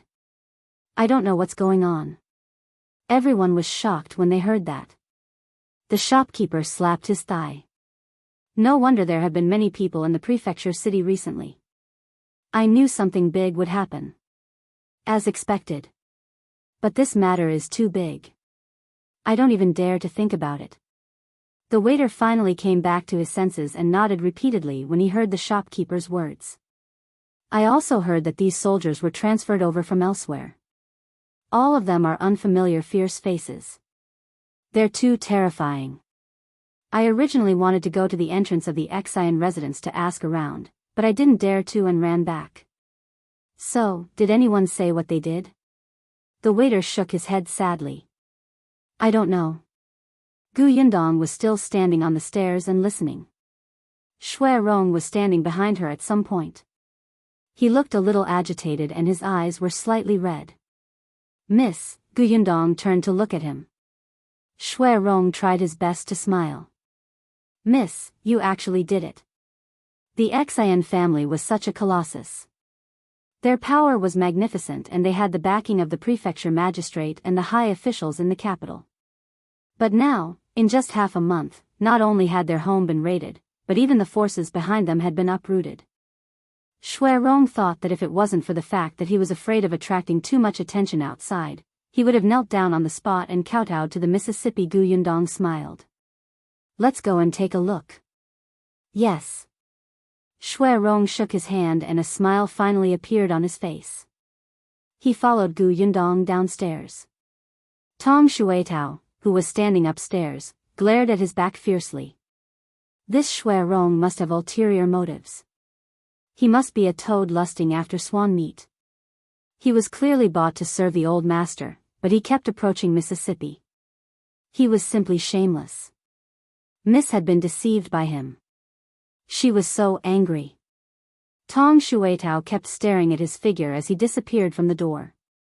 Only then did she stomp her feet angrily and turn around to return to her room. The rain outside had stopped, and even the air felt wet. Gu Yundong and Xue Rong walked all the way to the Xian family. Many people were talking about this along the way. Especially not far from the Xian family, everyone was pointing at the place. However, there were soldiers guarding the door, so no one dared to go forward. When they saw Gu Yundong and her servant walking forward, they looked at her as if she was courting death. Chapter 479, Old Fourth playing dead. Gu Yundong ignored these strange gazes. When they were almost at the entrance of the Xian residence, the soldiers guarding the door shifted their gaze to her. At the same time, a girl standing at the side looked at her. The girl was about the same age as her. She was dressed in silk and satin. Her skin was fair and tender, and she was beautiful. She had a refined temperament and had 2 maidservants by her side. However, she only glanced at Gu Yundong indifferently before turning around and continuing to speak to the soldiers at the door. "I'm really the Duan family's young lady. My brother is inside. If you don't believe me, you can call my eldest brother out." Before she could finish, she heard the officer's impatient voice. "No means no. Wait outside." His tone was cold and he did not seem to care about her at all. Gu Yundong felt that this soldier would probably be doomed alone for the rest of his life. Miss Duan stomped her feet angrily and walked to the side. The maidservant beside her hurriedly comforted her. Only then did Gu Yundong step forward. However, it was Xue Rong who spoke to the officer. "Sir, we're looking for Lord Am Mo Xulin." Miss Duan glanced at them and snorted softly. No one heard her. The soldier glanced at Gu Yundong and said the same thing as before, "Wait outside." Pfft, Miss Duan finally couldn't help but laugh. Gu Yundong looked over and saw that she had resumed her dignified and elegant self. Gu Yundong turned her head and happened to see a familiar figure walking past the door. The figure glanced at the door and met her gaze. However, in the next moment, he immediately turned his head and quickly walked to the other side. Gu Yundong was so angry that she laughed. "Stop right there, Am Mo Xulin's 4th brother." As she spoke, she squatted down and picked up a stone. She aimed it at the back of his head and threw it. She moved so quickly that no one could react. When they came back to their senses, the soldiers at the door instantly glared at her. "What are you doing? You're courting death." As they spoke, they suddenly pulled out their weapons and stabbed at her. The Duan family's young lady was shocked and quickly retreated. Xue Rong subconsciously stood in front of Gu Yundong. The man whose head had been smashed finally stopped pretending to be dead. He hurriedly ran over and waved his hand. "Hey, stop, stop. This is Miss Gu. She's one of us. She's one of us." The soldiers were stunned, but they still put away their weapons. The man then walked to Gu Yundong's side and smiled. "Miss Gu, why are you here? You didn't make a sound just now. I didn't even recognize you. They almost hurt you." Gu Yundong had never seen such a shameless person. Her voice pierced the sky. He must be deaf to not hear her. "Can I go in?" "Of course," the man said with a smile.